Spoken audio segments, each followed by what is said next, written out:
What's going on, everybody? Welcome to WWE Aftershock. I'm Owen the Birdman Finch, and I'm here with. Chris. And today we're going to cover everything WrestleMania week and post WrestleMania week. We couldn't do this when we wanted to, just because life just got busy for us, and we had other videos we had to do, and we were gonna do it the next day after WrestleMania, but our voices were shot from screaming for really like all the since SmackDown Friday night and everything like that. So this is the best time we're gonna do this. We're not gonna format this like we typically do, where we just cover each show and go through it by segment, because we have so many shows to cover. We'll be here a while, and we don't have the time for that. And quite frankly, I just think it's gonna burn us out if we do it that way. So how we're gonna do this is we're gonna go through each show. We're gonna talk about like the highlights that happen. And anything we don't cover, I'll just make sure we like cover on the side, especially like for Mania and stuff like that. So that way, um, you know, that way everything can get some nice attention. So we're gonna start with with WrestleMania SmackDown, the SmackDown before Mania.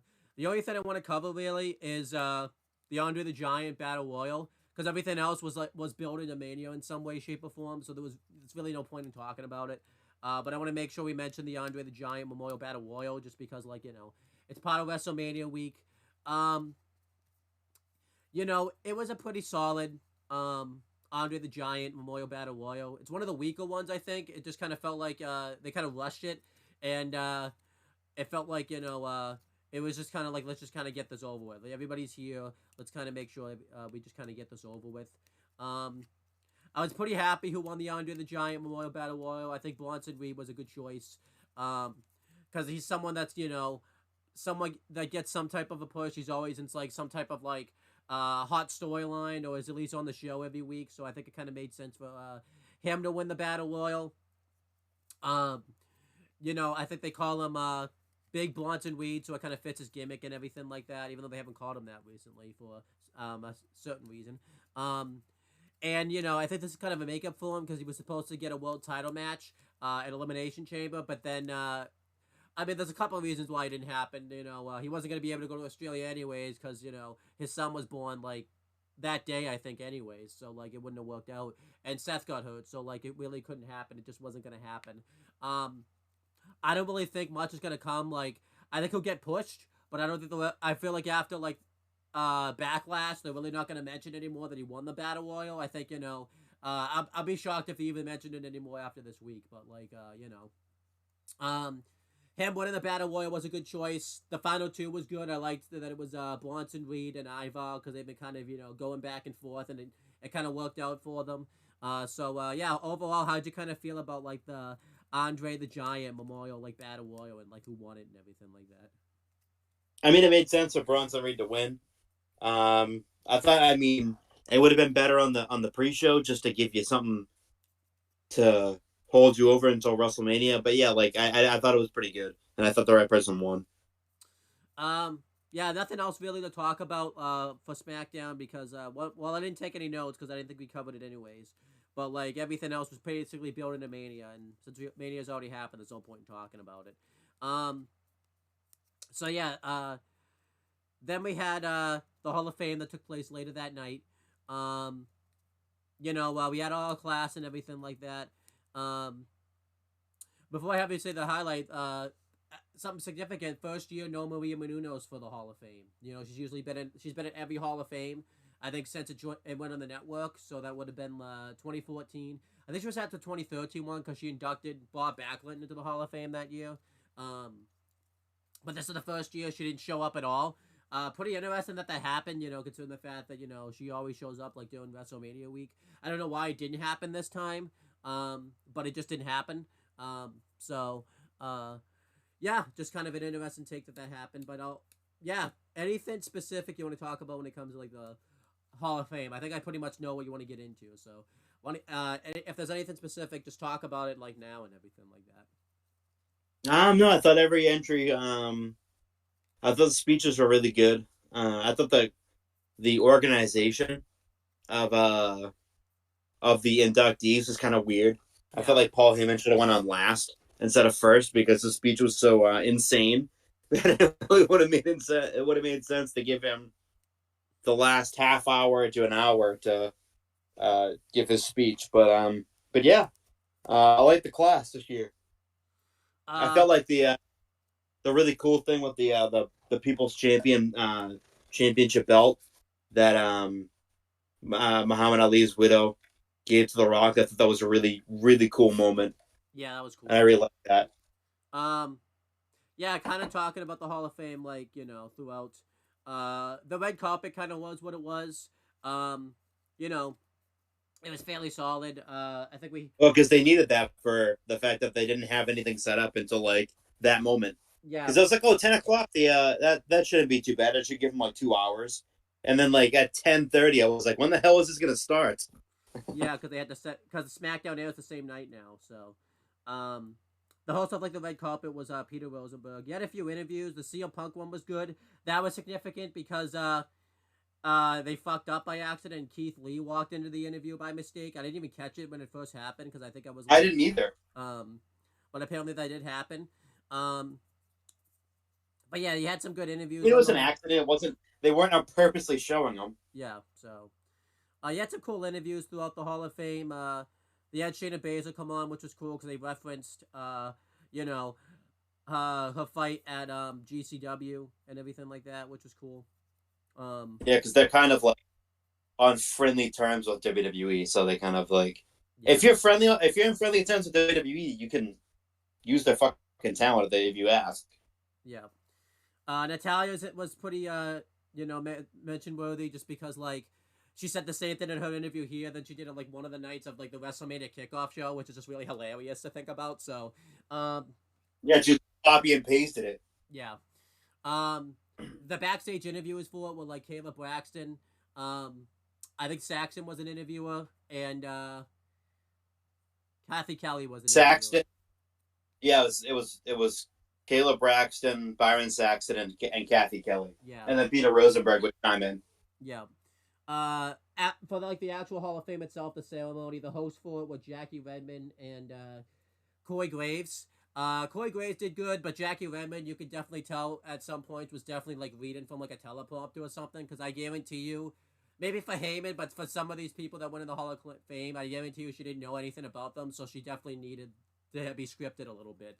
Or like Corey Graves will Oh like yeah, talk over her and all that type of stuff. So, um, but yeah, going through like some of these classes, Heyman's speech was fantastic, and Roman Reigns' speech when he inducted him was fantastic. It really, it was very good. Um, I mean, you really just should go watch Heyman's speech. His speech is so impactful that it's like the most viewed Hall of Fame speech in history. That's how good his speech is. I will say this: get ready to hear a lot of censorship Yeah, yeah. because you can suck his fucking dick. Yeah, it was his speech was really fantastic. He basically touched on everything that you would have wanted him to touch on, and it was like He fantastic. was bonkers. That wasn't what you see on WWE TV. Yeah, That was what you saw in ECW. That was ECW Paul Heyman. He was unfiltered. He was not uncensored, but like he was very potty mouthed, and he was. It was very funny to watch because the whole entire thing it started out very not swear heavy, and then it, like really got into really swear heavy at one point. yeah, And then, it was funny because when he said "suck my fucking dick," the camera like panned over to Bubba Ray, and he started clapping and laughing his ass off. yeah. It was so funny. You told me there was a funny And at clip. one point, they Yeah, actually someone took this video of it was Cody, Brandy, Triple H, and then Stephanie. So as soon as Paul Heyman says "suck my fucking dick," Cody looks over at Triple H like, "Did he just really say that?" it was It was awesome. so funny. Stephanie McMahon was dressed up like as like the ECW owner Stephanie McMahon when she bought it in 2001, which was pretty cool. Um, That was and the first time we had seen Steph yeah, in I don't even I can't tell you how long. Yeah, because I don't think she showed up on screen at all. Like, I think since like She 20. showed up for the Hall of Fame and WrestleMania night too, Yeah. and she Um. looked happy. Like she looked great. She looked happy. Yeah. Um. So Paul Heyman's speech is fantastic. Just really go watch it for yourself. It's tremendous. Um. Then we had Bo Lacano's speech. He was inducted by Orlando Blaze. That was a good speech. It kind of sucked, because she had to follow Heyman. Like I don't know, whoever followed Heyman was gonna struggle, I think, a little bit, but she did fairly I think well. everyone who Paul Heyman afterwards is going to struggle. Yeah. Um, but this was a good speech. She looked very good. Like I didn't anticipate, like, because I've never actually like seen her present day. So she looks fantastic. And she had a really good speech. So that was good stuff. Um, Muhammad Loved Ali, it. Muhammad Ali was adopted by the Undertaker, which I didn't expect. Undertaker was good in his speech. And then his widow did really good, like in her speech. And then you mentioned the Rock thing. I mean, the only thing that sucked about the Rock thing is like he kind of milked the crowd a little bit, maybe like for like too long. Like it was like kind of like a little dreadful, a little like when he was being given the people's championship and everything like that. The U.S. Express were inducted by Taylor and Micah Rotunda. Taylor and Micah's speech was like inducting them was very good, and then the U.S. Express's speech was good. Only Mike Rotunda did the good bulk of the talking. I was wondering why that was. I thought at first there was something wrong with like Bailey or something like that, like because the Rock and Roll Express, like the later days when they do a promo, it's usually Ricky that does the talking because I forget the other one's name, but the other one can't talk really. So I thought that was gonna be the same thing, but he just I don't know if like Barry just let like Mike do the talking because it was like his moment after everything he'd been through, so he did like a good bulk of the speech. And obviously we got the nice Bray Wyatt tribute at the end where they turned on like the flashlights and everything like that. So that was good. That was good. I thought great. Thunderbolt Patterson was inducted by like the New Day. They did something different for his speech because usually the Hall of Fame speech they show like the video package, but this time around they had the New Day come out first, and then he came out, and he obviously did this because he's in like a wheelchair and everything like that. So this gave him time to get to the win while they played his video package. So that was kind of like a good touch there by WWE. His speech was good. I think it's a little dated, obviously, but it was good stuff. He had kind of very good speech. At first, I didn't think he was gonna talk because this is the first time I've ever like seen him at all. So like at first, like I think like his spokesperson or whatever, the person like doing the wheelchair, like did the talking, and then he actually did talk, and his speech was like very good and everything like that. And then we had Leah Maya via the Rock's grandmother like inducted by the Rock, and that speech was good. The Rock just kind of came out. I don't think anyone. I think the Rock talked the whole time. Like no one came out and like accepted the award for her. I think it was just the Rock that did it, and then Yeah, I think he's accepted it. He did the speech and then accepted it on her behalf. Because was, there really be anyone else, like yeah, maybe Ata, like Rock's mom, like maybe would accept it because she was at WrestleMania, but like maybe it was just easier if Rock did the speech and then accepted on her behalf. yeah. That was good stuff though. I mean, it was good and emotional. Um, I wish it had been last, but I understand. Well, I don't know. I wish it had been first, and then the Heyman's was last. But I guess I understand that because it was very like emotional and everything like that. So it was kind of whatever. The thing that they did good with the Hall of Fame like this year, they did it last year a little bit. Was like they kind of kept there was good like storyline continuity. Like there was points where the Rock and Cody were like talking shit to each other, and there was points where Heyman kind of talked shit a little bit to Cody and everything like that. So they kept like the storyline continuity and everything like that, which was good. That's the kind of what you've seen from like the Triple H like era, where they've kept like because they did it last year where like when Ray got inducted, Dom like walked out of his speech. So like they've been kind of doing good, but it Yeah. can't be like that. So, Right as soon as like Conan started talking, like he kind of left. yeah. What a jackass! But Didn't yeah, even sit there to watch your fucking father get inducted in the Hall of Fame. I Put your differences aside for one night, you piece of shit. I know he couldn't. But good stuff. I'm happy he got beat again. We'll talk about that later. But good Hall of Fame speech. I really liked him a lot. Really, I feel like this is gonna be like one of the most underrated Hall of Fame classes. It was really fantastic. this was Triple H's like first hand-picked Hall of Fame class. Obviously, he didn't completely pick this because I think The Rock had a hand in it because obviously he picked Lula. I think didn't The Rock pick Thunderbolt Patterson? I heard that was like a Rock choice. Um, It was Vince originally, the way they did it is every year they have to have like a black person like in the Hall of Fame for their contributions to wrestling. So that's kind of like what Vince kind of instituted a very long time ago. So thought it was Thunderbolt Patterson's turn this year. there you go. Yeah, but I think The Rock had a little bit of a hand in it too. Also, they said he really didn't have a hand in it, but I don't believe that. Okay. He But is he is also a member of TKO, which owns WWE. So and I think that explains why I think his. I mean, I think that's why his speech, like his grandma, went last versus Heyman going last. But we'll oh get yeah, definitely. I as soon as I saw Heyman going first, I'm like, oh, so Leah's getting inducted last. yeah. But yeah, Hall of Fame class. I would get the Hall of Fame like show.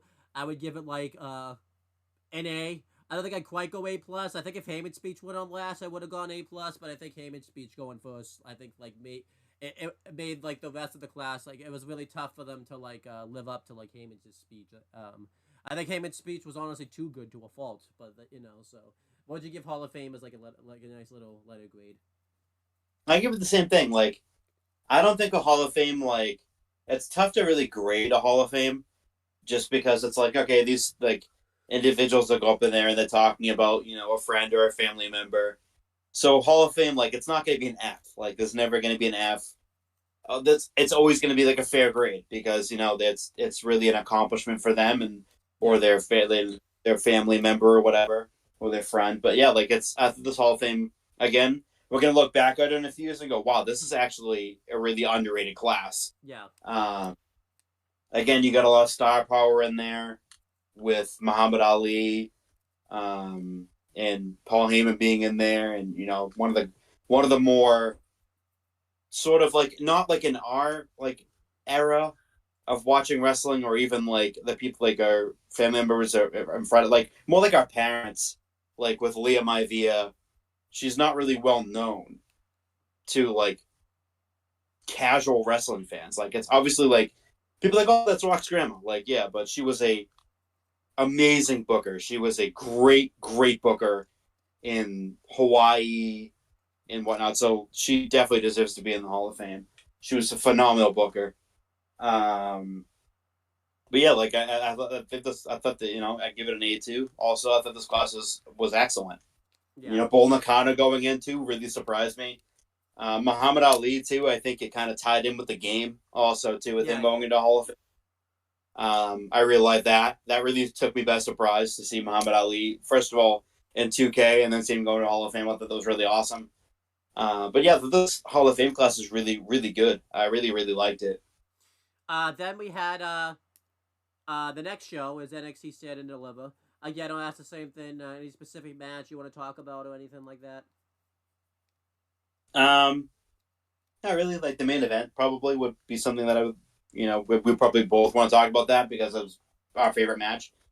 But yeah, I didn't mean Stand and Deliver wasn't really bad in any way. I thought it was good. It definitely wasn't the best Stand and Deliver, and it definitely wasn't the worst. So it was Yeah. kind of like in the middle. Um, Going through it real quick. We had the pre-show. Uh, it was an hour pre-show. I thought that was a good amount of time, especially because he had a match on it, so that helped. Um, the hosts for it were Ariana Grace, Ridge Holland, Megan Morant, and Sam Roberts. Megan Morant and Sam Roberts were on it the whole time. They were actually there too, which I always like it when they're actually there instead of at like WWE headquarters because it helps. I feel like when they're not there, it just doesn't really hit as well. It's just Um, people talking in the studio. yeah. Um, Ariana Grace being a host was not a good choice because she was in character the whole time, and it's a really bad character. And the whole thing, anytime she said anything, it was just about like her and everything like that. And it was really bad. So I'm glad that like she wasn't on it the whole time. Ridge Holland was a good choice because it fit the storyline that they were trying to tell with him, where he was trying to step away from the ring, and it tied into the show later on. And then Shawn Michaels kind of ruined it in NXT this week because he's already fucking getting back in the ring, so that's stupid. They really rushed that, but you know it's Shawn Michaels' book and you can't help it. Well, he can, but like he just he's already ruined the brand enough as it is. Why not ruin it even more? Some stuff that took place on like the commentary team for both the pre-show. It wasn't a pre-show. I'm sorry. It was the countdown show. I keep making that mistake. It was a countdown show, not a pre-show. But the commentary. Yeah, I get it right. The commentators for both ends were Vic Joseph, Booker T, and Wade Barrett. I think it made sense to have Wade Barrett there because that's what he did when he first got signed back to WWE, was commentate for NXT, and it gave him like something to do during the weekend because I always kind of feel bad for him. Like on these big PLEs, he's always left off the commentary team, so I kind of like that they put him back. Unfortunately, I don't think it was a good choice to have Booker T with him because there was just I say there's too many. I don't think there was necessarily too many cooks in the kitchen. It's just that Booker T did not let. There was that point where he wouldn't let Wade Barrett get any word out. He just kept talking over him and all that type of stuff. And it was just wasn't a good fit. Like at some point, Vic Joseph was like giving Wade Barrett just like, you gotta stick up for yourself. It's like he legit can't. Booker T keeps talking over him and everything like that. He won't stop. He didn't even get worked out. Yeah. I feel like Booker T at times can be very overbearing. And try to get his point across as opposed to like, okay, there's 3 people here, all of you have to speak. Yeah. Yeah. I did think it was funny though because there was points where both Booker T and Wade Barrett were just ragging on Vic Joseph, which was just hilarious. Which I thought that was like wicked funny. But the stuff that took place on like the kickoff show. I'm sorry, not the kickoff show, the countdown show. That's a countdown show. We don't kick off anymore. They did a funny like video where the Wolf Dogs were in Philadelphia. They tried like Philly cheesesteaks, and like they were both from like different restaurants. And like there was one that like Braun Breaker liked better, so like it caused like Baron Corbin to like walk off, and like he was like pissed. And it was really funny because like at one point I think Baron Corbin was got like hit by a car because like there was a car that was going like right next to him. He was like yelling back at him, and like car was like literally like I think he would if he was like any closer to the freaking road, like this car would have totally hit him. It was just really funny. But he would have been taken out. Yeah. There was a bit where like Ava was backstage with a referee telling them basically to like, show like leniency towards the Trick Williams Carmelo Hayes match. I didn't really think we needed that, but it was there. There was a Tony D promo. That was good. I didn't really pay much attention to it, but it was like talking about like stuff. Said stuff. And lots of stuff was said. Yeah. There's been so much wrestling going on, so like I could that one isn't just too memorable. Then we had the Sean Spears Joe Gacy match on the show. This was good. I liked it. They did like the bit where like during Joe Gacy's entrance, Ridge Holland hit him in the back with a chair. And we find out more about this later. And then the match happened. It was a good match. Joe Gacy won. I didn't really think that was a good choice. It does make more sense later because you find out like this is where Joe Gacy grew up from, so they kind of wanted to give him like a nice hometown win, but like I think it kind of made Sean Spears look bad because the guy got like taken out. He got hit across the back with a chair, and he still freaking won anyways. They should have, if they were gonna do the fit with like Ridge Holland was gonna take him out, it should have been after the match, so that way Sean Spears didn't look bad. This is also like the second loss straight that Sean Spears has taken, so it's like okay, we're not. I'm not worried yet. But I'm getting kind of worried about like what's gonna go on with him. So I give it like 3 stars. Anything else you want to say about that? No, just the fact that Sean Spears should have won. Then we had some other stuff. We had like the intro video and the code open. That was good stuff. The NXT Tag Team Title match was awesome. It was the Wolf Dogs versus Axiom and Nathan Frazer. This was a great match. Very back and forth. I think this is the matches that because they have a match again on NXT, but I think this is the best match because they've had 3 matches with each other, and this is the best one that they've had. It was really great stuff. Eventually, Axiom and Nathan Frazer lost, and the Wolf Dogs retained the tag titles. You could say it doesn't make sense considering what happens on Tuesday this past week, but I think this made sense because I think it was very fitting that Braun Breaker would end up having his last match in the PC because that's like where he made his name and he got to like his last speech there. But I thought this was like I thought this was great. I gave that like 4 1/4 stars.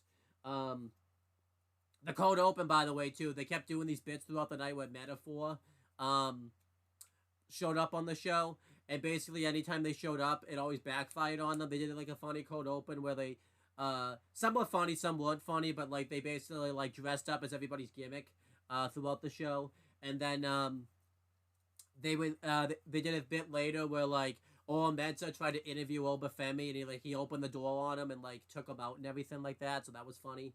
And then they did like the bit later where like I think Noam Dar tried to interview like I think it was like Tony D or something, and like he was like too afraid to, so he just didn't. And then like they announced the attendance figures and everything like that. So like I thought Metaphor was used fairly good throughout the show. The triple threat match for the North American title between Omafemi, Dijak, and Josh Briggs was that was great. It was really surprising. It was a great big man match. The big story that they told is no matter what Josh Briggs and Dijak did, they just couldn't keep Obafemi down. So eventually, they tried to like take him out and try to take each other out. So that way, like, they they didn't have to pin like Obafemi to get the match or to get the title. But eventually, like, he overcame it. Like, they did a really good job of getting Obafemi over. Obafemi's looking like really impressive. And I honestly think they're gonna like fast track him to like the NXT title. I could see him doing the thing where like they do like the title for title match where like he wins the NXT title but vacates the North American title. So that way he doesn't have to lose like that belt or something like that. But this was I thought this was great. You know, that was 4 stars. But Sean would have him lose a squash match. Yeah. But yeah, there was other stuff that was then the show kind of goes downhill for a while. But we had the 6-woman tag with like Thea Hale, Fallon Henley, and Kalani Jordan. This sucked. Versus like JC Jane, Kiana James, and Izzy Dane. This was just really boring. It got good like a little bit, but then the match just didn't end, and then they kind of fucked it up at the end because they didn't have JC Jane eat the fall at the end. They had it be Izzy Dame. And yeah, this was just like I give it like 2 stars. Nothing in the match was really bad, but like it was just like it also did not belong on the freaking Stand and Deliver, like one of the biggest shows of the year. This should have been the pre-show match or like the or the countdown show match, and it was just then we got the announcement of the NXT is now going to have a women's North American Championship. I think that's a good decision because, there's so many women in NXT. They need some type of mid-card title. I think having an NXT women's North American title is a good choice. What was really funny about this is, like, Ava was, like, really hyping up the women's tag division, saying it's, like, the best tag division in the entire world, but yet they had no championships. We know why they didn't have any championships, because Shawn kept breaking up all the tag teams, so that, Didn't need them. Yeah. So, I'm,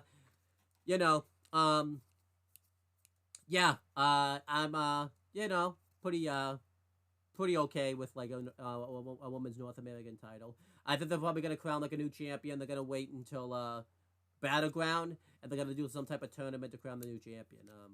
I don't know who it would be, but we'll have to wait and see.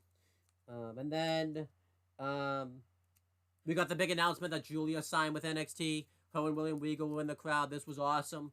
Because it looked like it wasn't going to happen. They kept reporting for a while that she was going to stay in Japan and everything like that. And then all of a sudden you see that she did sign. I think it looked like it was going to happen too because she just lost the Strong title recently. And then,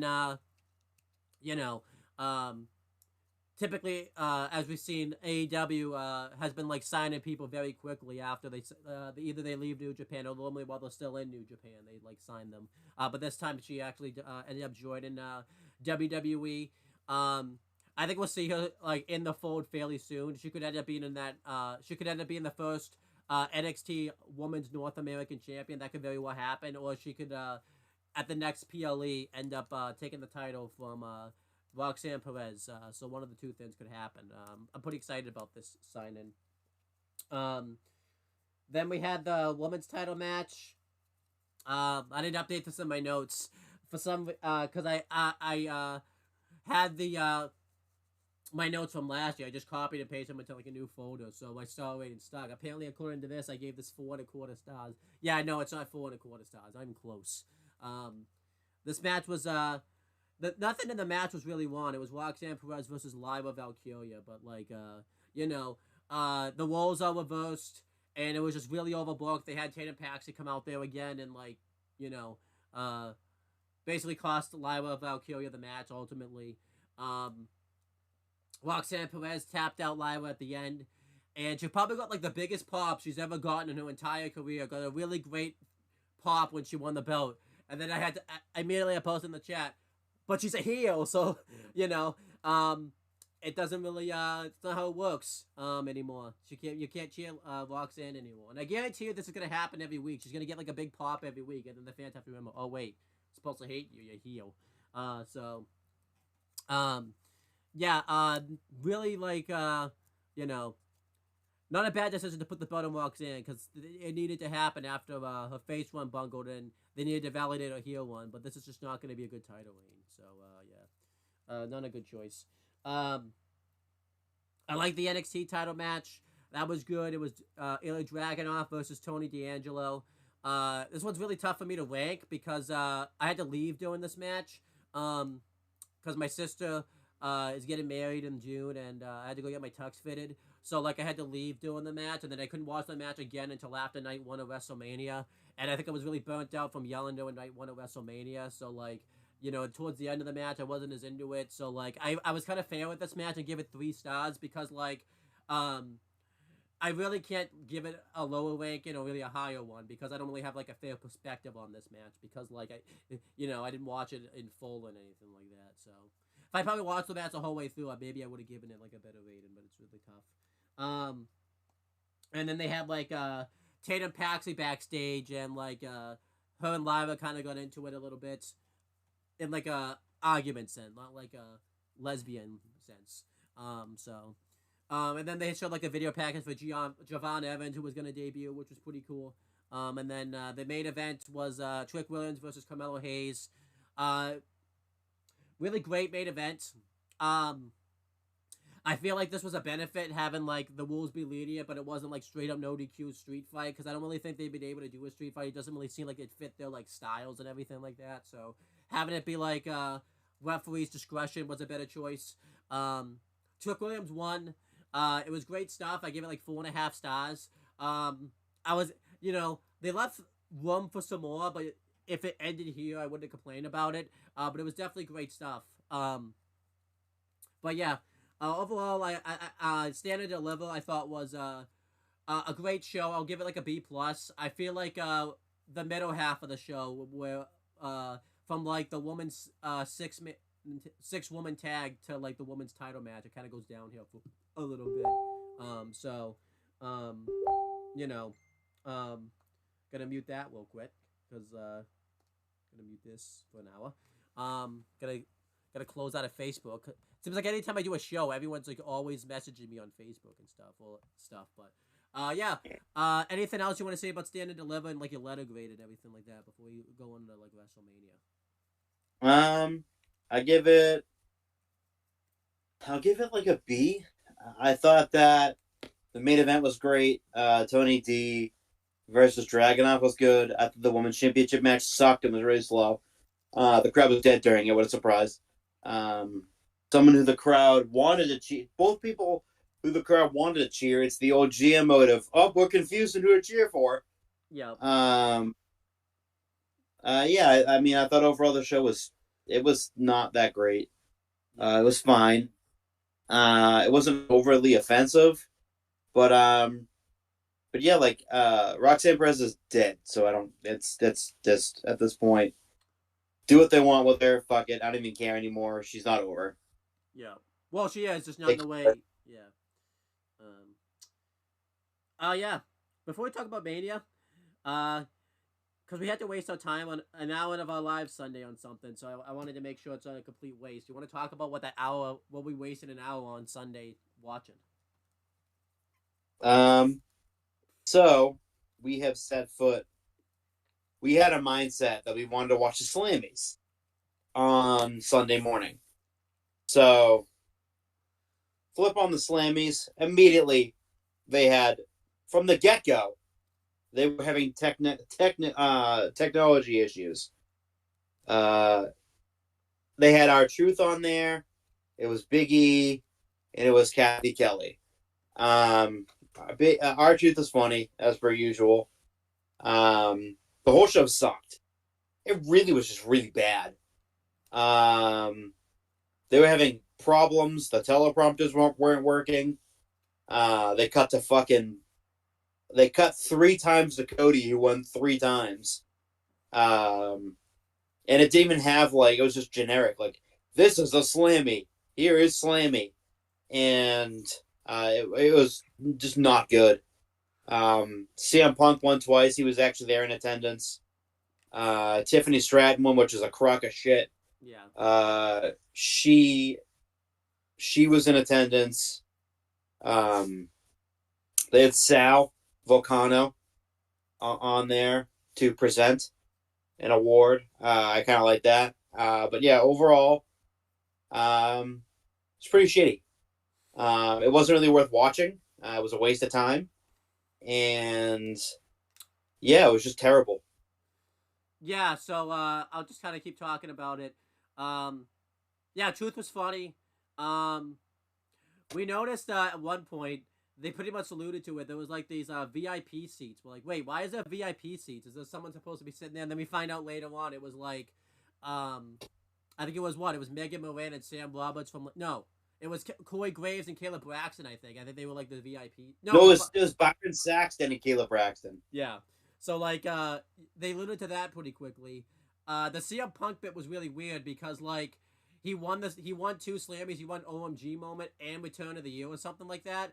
And they were both done in a row. So they knew CM Punk was gonna win one of them. So it's Chris and I even wondered, is he just gonna come out and do his entrance again? But they had to be why don't you wait right there, Punk? Because I have a feeling you're gonna win this award right here. It was also really weird, when it had Cody, you could totally tell Cody just I think did the video with this one Slammy. I don't think he actually got 3 Slammies. You could totally tell it was the same Slammy award, and he just changed his speech up and everything like that. I'm trying to think what else was bad. Yeah, it was there was points where Kathy Kelly and Big E had awkward moments where they were supposed to say something, but then they didn't say anything. Charlotte Flair's speech was really awkward because she didn't realize, she just stayed there. And there were points where they would just be oh, okay, this is awkward. Even Big E felt awkward. The whole thing was just really bad. And, you could definitely tell, because it was right after night 1 of WrestleMania, all the tech team was, tired because, they did not put, good, technological work on this. And what was it was awful. And you could tell this was taped ahead of time because, the video, the Judgment Days one, their video was taken backstage at a WWE event. You could tell, and you could tell it was taped ahead of time because Judgment Day had already lost the tag belts, and they didn't even hide the tag belts out of the shots. Their Slammy sucked. I'm giving the Slammies a freaking D. D. The only thing that was good was Truth and CM Punk. That was it. So this is a D. What did you give the Slammies? I give it a flat out give it an F. Okay. There was no saving it from Punk. There's no saving it from Truth. This was a technological nightmare. It was a mess and it sucked. Yeah. But yeah, let's go over WrestleMania now. WrestleMania 40. Again, we're gonna do the same thing. Anything specific? I mean, I know what specifically you want to talk about for WrestleMania 40. You've been waiting to talk about this. You want to talk about the main events of both nights because it's something you've been waiting for. Why don't you talk about them? Okay. So, night 1, we get The Rock and Seth Rollins versus Wait, what? Roman Reigns. You said The Rock. The main event of night 1. You said The Rock and Seth Rollins. Yeah, well, they fucking waited too. Cody Rhodes and Seth Rollins versus The Rock and Stone Cold. No, it was The Rock and Roman Reigns. Yeah. They and Bloodline and a match to determine what the stipulation was. The match was fantastic. I give it fucking 5 stars right out of the gate. It was a great match.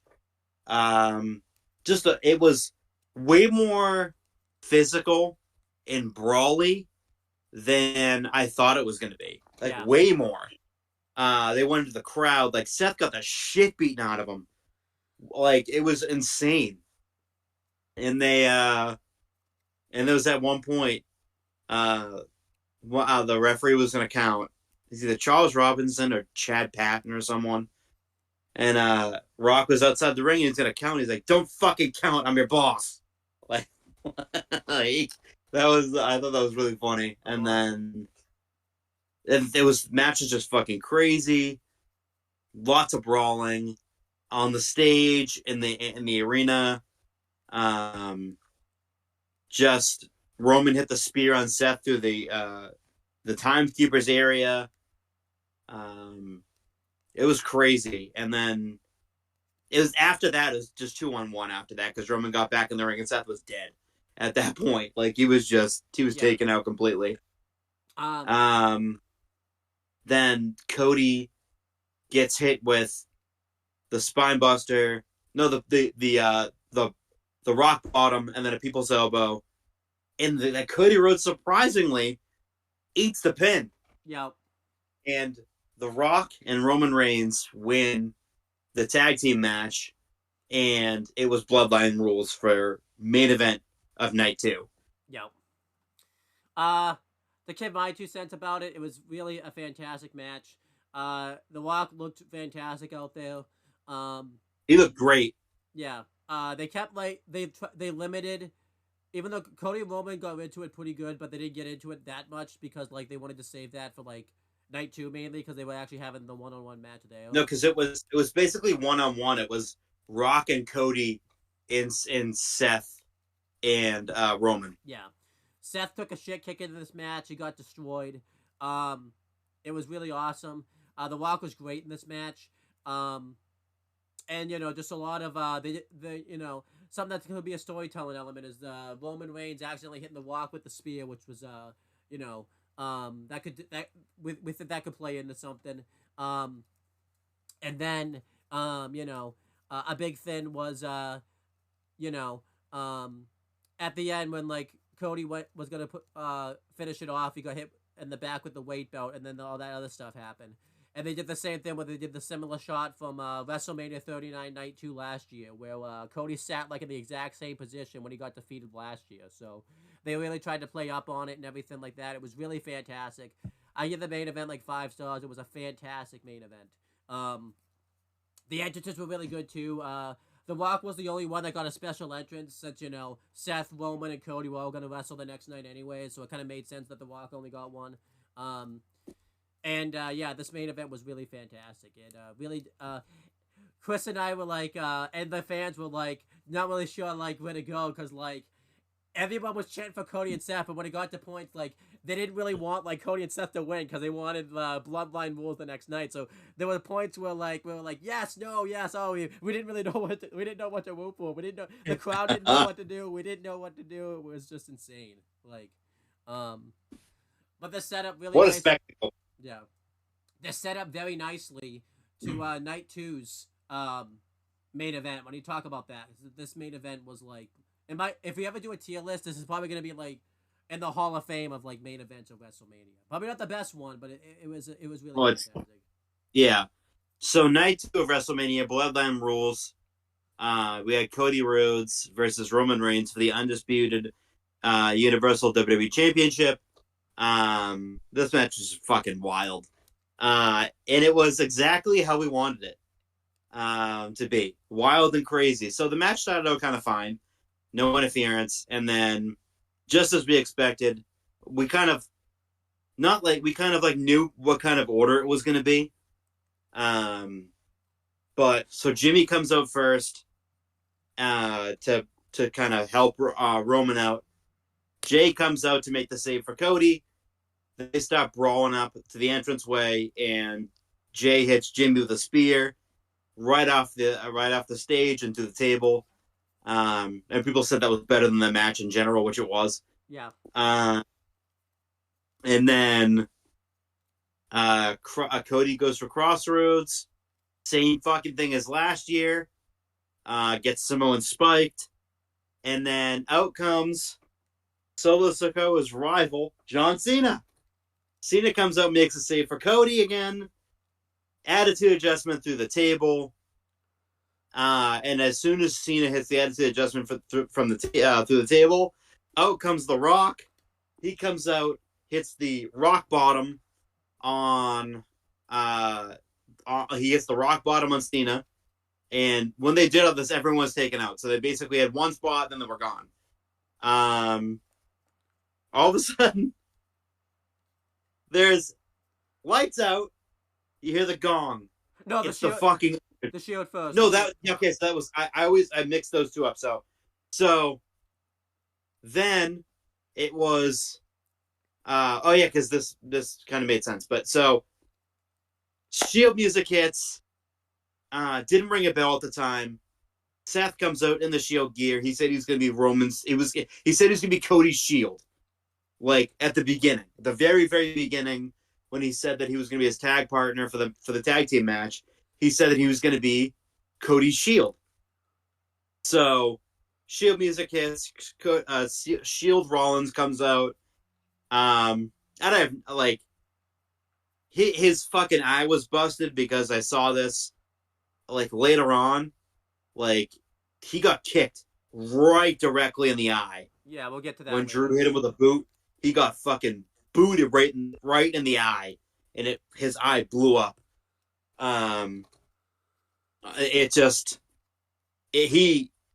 He was beaten to shit. So he comes out to try with the chair, and Roman comes out and spears him. Chair's laying in the ring. All of a sudden, lights out, gong hits. It's the fucking Undertaker. He hits The Rock with a choke slam. Lights out, gong, Taker's gone. From what we've read, was supposed to be Austin, but they couldn't come to financial terms, so Taker stepped in instead. Yeah. Which would have been, I mean, it would have been awesome if Steve come out because you get that Steve and Rock face off because they main evented 3 WrestleManias against each other. That would have been fucking awesome to see, but didn't get to see it. A little disappointed. But at the same time, we still got Taker, which is awesome. I mean, I'm not going to be disappointed seeing Taker. You can tell by the swing. I'm not going to be disappointed either. Taker's one of my favorites And ever. everyone says, it makes more sense anyways, considering the fact that, Undertaker for years has feuded with the bloodline, like family members and everything like that, like in his career. So, like, everyone's... So it's Roman with Rock. Rock and Taker have had some electrifying main events. So it worked out. It kind of worked out. Yeah, so it kind of worked out. So they're in the ring. Seth is just fucking looks like he's fucking a ragdoll at this point. He looked dead. He was just beating the shit, and then so Roman grabs a chair, and he has the option to use it on Cody or Seth. And what does he do? He hits Seth right in the back with a chair, a la what Seth Rollins did to break up the Shield. And you know what happened? It cost Roman Reigns the match because he chose a grudge to end a grudge as opposed to using it on Cody to win the match. So Roman comes in, goes for the spear. Cody kicks him right in the face. Trinity of Crossroads. And then the 1, 2, 3. Your winner and new undisputed WWE Universal Champion, the American Nightmare, Cody fucking Rhodes was the one to dethrone Roman Reigns of his undisputed Universal WWE Championship, which they now have just coined the undisputed WWE Championship. They changed that name because I think that both the names in it is just too long. Yeah. But yeah, Cody wins. Big emotional promo. He thanks Cody, literally just being a fucking amazing human being. Just thanks everyone, people behind the scenes, whether it was Paul Levesque or Bruce Pritchard, and just thanked everyone in the ring. A lot of his friends were out there too, like Randy, John was still out there. Kevin and Sammy, Jay, like just all of his friends, and it was really, I mean, not just really amazing. not just all of his friends, all of the people that like the bloodline had fucked over, like Yeah. during Roman Reigns' like title reign and everything like that. So, Besides Drew, obviously for reasons. yeah, Um, and like Logan Paul because he's a heel, and like basically all the baby faces that are like yeah. baby face now and everything like that. So, So he cut his big emotional promo, and at the very end, and this part was a couple parts were very emotional. Was when he went over to Michael Cole and started hugging him, yeah, and I was like, man, like he's known Cody since forever, since he was a young buck in this business. He's ha, known Cody for that long, yeah, and it's just it was really awesome thing to see because he's been on the Cody bandwagon heavy from the start. Um, that was really awesome to see, really emotional hug they had together. And then as Cody went back into the ring, they showed Seth, and Seth was beating the shit. He was Kevin, I think it was Kevin and Sammy, or Kevin and Randy were like helping him to the back. He was limping, eyes busted from the match earlier in the night. Um, and he goes over and shakes. Cody reaches through. They stop, and he shakes Seth's hand as a thank you.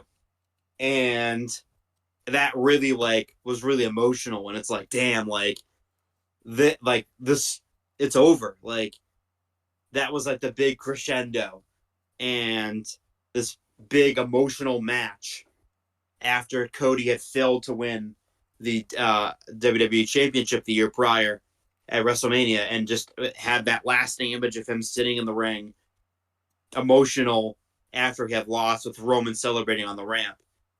And now you cut to a year later, and he is the undisputed WWE champion.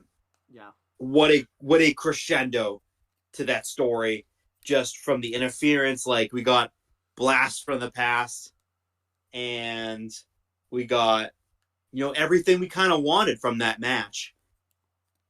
It's 5 stars. It is. It's incredible. Um, Cody, like I said, that Cody had a big emotional speech at the end. Um, and the best part about it too, the fucking show was over before 11 o'clock. Oh, that's awesome. Yeah. That's the best part about it. The show was over relatively early. Night two went over later than night one. I just want to put that in perspective Yeah, too. Like that was good. yeah, but they were over faster than they were in previous years. Yeah. But yeah, it was awesome. Like this whole thing was just great. I can't explain to you enough about how great both the matches were. They were amazing. Yeah. I feel like the only thing else really emotional for Roman too because like he put his life and blood and sweat. There's videos out there now of like Roman Reigns and Paul Heyman hugging like after his like historic title reign that was over, and it felt it feels weird. Like we talked about how weird it felt when Roman got pinned at Money in the Bank last year because we like couldn't Yeah, believe it. It feels weird that Roman Reigns is not the champion right now because he's been the champion for so long, and you know. I think as we're seeing, I don't think he's not gonna be around for a while. We figured that anyways, but we figured like he'd show up once to get like kicked out of the bloodline, but it looks like they're gonna save that for a little bit. Um, but after what happened SmackDown, oh boy. yeah, we'll get to that. Um, yeah, what a fantastic like culmination to this era of the bloodline, like storyline and everything like that. Now it's like a new chapter. And you know, um, this really was the right decision because obviously, as we talked about, it was an obvious lock that Cody would win, but because of what happened last year, it's like we're not really sure. But it was a great decision, and it made um everything just really works. And now Cody's gonna be like the face of the WWE now. Like he's already on his like media rounds. His schedule Monday was really crazy because like he had to go record the Today Show like that day, and then he had to fly back to be on the Pat McAfee show, and then he was on Raw that night. Like it was like insane what Cody had to go through like that night and everything like that. Like it's just and I think Cody's able to do this. Um you know and I'm really really excited about it. So yeah, what a fantastic uh you know uh main events for both nights of WrestleMania. But we have another big thing that happened. Opener of night one of I'm sorry, not night one, but night two of WrestleMania 40. which was Seth Rollins defending the World Heavyweight Championship against Drew McIntyre. This was a big match. We were kind of wondering how this was going to go because, obviously Seth was beaten to shit. And he and I were talking about what an idiot for going on like first. But it ended up working out in the long one, I think. CM Punk was on commentary. He was very good on commentary. He's really hilarious. Just saying like a bunch of stuff, talking shit to like Drew throughout the match and everything like that. It was just It's wicked. so funny. It was wicked funny. And the match went exactly the way it should have. Drew hits the Claymore right away, and Drew dominates the beginning portion of the match. The match was very fast paced. I'll just say that. I think they realized like Seth wasn't gonna be able to like probably go like 20 minutes because he wrestled for basically 40 the night before and everything like that. And he was just beating the shit. So they did this very well. Eventually, they did this big good moment where like Seth basically realizes he's beaten. He has nothing left to do anymore. And he kind of gives like Drew this like look of acknowledgement and everything like that. Like this is basically his moment. Drew finally hits the Claymore on Seth. He wins the World Heavyweight Championship and everything like that, and basically completes the story where he finally wins a world title in front of fans and everything like that. And Seth kind of gives him a look, like basically tells him to carry the company and everything like that. And then he celebrates with his family, and then Drew looks over at CM Punk. He basically talks shit to him and tells him like to like enjoy this moment and everything like that.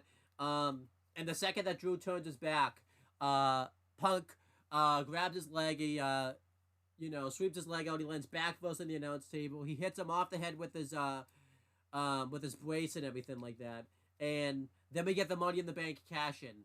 Damian Priest comes out. He clobbers Drew off the head with the briefcase. He puts him in the ring quickly, hits the South of Heaven on him, and he becomes the new World Heavyweight Champion. And this was really fantastic. This sort of fantastic story because the whole thing was Drew told like Seth. He kept warning Seth about focus. He was focusing too much on the bloodline and not on being the World Heavyweight champion. And Drew said he'd never do that. And Drew was so focused on like rubbing it into CM Punk's face. He was so focused on Punk that like he couldn't enjoy the moment and it ended up screwing him over at the end. And this was a great way because we talked about like for months that there was no perfect way to get the World Heavyweight Championship on a Damian Priest, but this was the best way to get it on a Damian Priest. This really kicks the feud now between Drew McIntyre and CM Punk into overdrive. Whenever CM Punk comes back, we didn't even know if CM Punk was like clear by this point because we're like, oh my gosh, he took the brace off and everything, but it was just insane. Like this match, I also gave 5 stars, especially with the cash and like it told a fantastic story and it was perfect. What do you think of this? This was awesome. Oh, I loved it. It was great. I gave it 5 stars too. The storytelling of the match is fantastic. This match on storytelling alone should be 5 stars. It was wonderful. I mean, the one thing that surprised us was right out of the gate. We got a Claymore immediately. Yeah. And it was like a 1-2 and almost a 3. And we're like, holy shit, that was almost the end of the match. Yeah. like Seth Rollins like having almost had a fucking Daniel Bryan moment there. But yeah, Seth hit a stomp on the outside. Seth hit a couple of stomps, but really couldn't put all the weight down on it because of his knee being just beat to shit. And yeah, like I love the Drew winning it was awesome. Seth giving him the emotional like, hey, you deserve this, big man. Like go out and be a good champion and whatnot. And then goes and celebrates with his wife at ringside, tweeting for like bored at work, LOL. That was the funniest fucking thing I've seen. That was when he was like when he had the camera, when he had the phone at ringside. That's what he was tweeting out. Yeah. That was so fucking funny. At the beginning at the very beginning, when he was just beating the shit out of Seth, he tweeted out, "Bored at work, LOL." So I liked him getting up on the announce table and just rubbing it in to Punk because Punk couldn't have his WrestleMania moment because of the arm injury, because of the triceps injury. So he rubbed it in. He kept on to suck it. And eventually Punk just got sick and tired of it and just fucking loved it. Just swept his legs and started beating the shit out of him. And all of a sudden, when the Jesse tape music hits, like Punk's head like spins around like really fast. He's like, "What the fuck?" and then he throws him back in the ring. And the Priest sits outside of heaven for the victory. That was amazing. Priest deserves it. He held that fucking briefcase for a very long time. Punk was laughing, and it was amazing, and it kicks that feud into overdrive. Like you said, like this is going to the next level, Yeah, and I can't wait for it. it's awesome. Now he doesn't need the belt anymore too, which is great too. Yeah, Everyone's saying there's still reports that Drew hasn't re-signed. I'm starting not to believe it anymore. I feel like he's definitely re-signed. Is it just keep the WWE just keeping it under the vest? Because I just don't see a path where he just doesn't re-sign now. And yeah, he like, you know, he got kind of I screwed just don't over. care anymore. Yeah, if he doesn't resign, whatever. After what happened on AEW this week, I definitely think he's resigning. So it's just we'll see. Um, but other things that happened at WrestleMania, we had the opener of night one of WrestleMania, the Women's World Heavyweight Husband and Championship. wife opened up night 1 and night 2. Yeah, Women's World Heavyweight Championship match between Rhea Ripley and Becky Lynch. Uh, yeah, this was a great match right here. I think I like this match a little bit better, knowing what both athletes went through to still turn out like a high quality match. Becky Lynch having like a strep throat and like 100-degree fever like that week, and still pulling through the match, and Rhea Ripley having like a panic attack before the match, and still being able to pull out like that high quality of a match. Really builds my respect level towards them. Rhea Ripley's WrestleMania entrance though wasn't very good. I mean, cool that you got to have like Motionless and Rice perform for her, but the person just like was a little bit too much like into it, and like didn't give Rhea Ripley like enough space. Like anytime, like Rhea Ripley, like he was like very close to it. It wasn't like creepily close, but it was like he kind of needed to back up a little bit in terms of like Rhea Ripley couldn't even like really do an entrance or anything like that. Like, it was just like I don't know. But yeah, the match was very good. It was really like a hell of a match. I think now we're finally at the point where Rhea Ripley's title reigns exactly where it should be. We were kind of this was like a plan for a while, but now that she's starting to face like the high quality athletes and everything like that, it's awesome.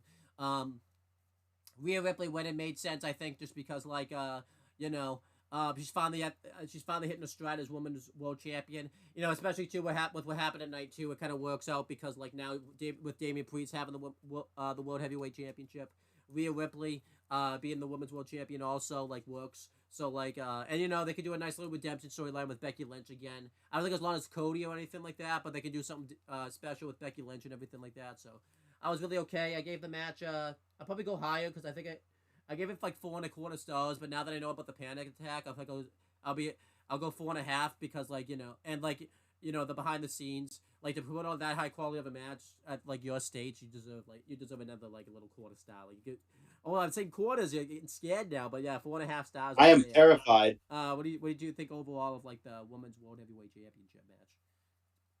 I thought the match was great. Like you said, like what they went through with Becky having strep throat and 102-degree fever, to be able to put on that quality of a match is crazy. And for Rhea Ripley to literally have a panic attack moments before going on very first on the show is kind of crazy. And they deserve a lot of credit for that, and that was amazing. It was a great match. It started out very botchy and very slow, but really picked up. Yeah. Really, really picked up, and the match actually tended to be really damn good. Um, Other highlights at WrestleMania, we had the Intercontinental Championship match between Sami Zayn and Walter. Sami Zayn's entrance was really fantastic.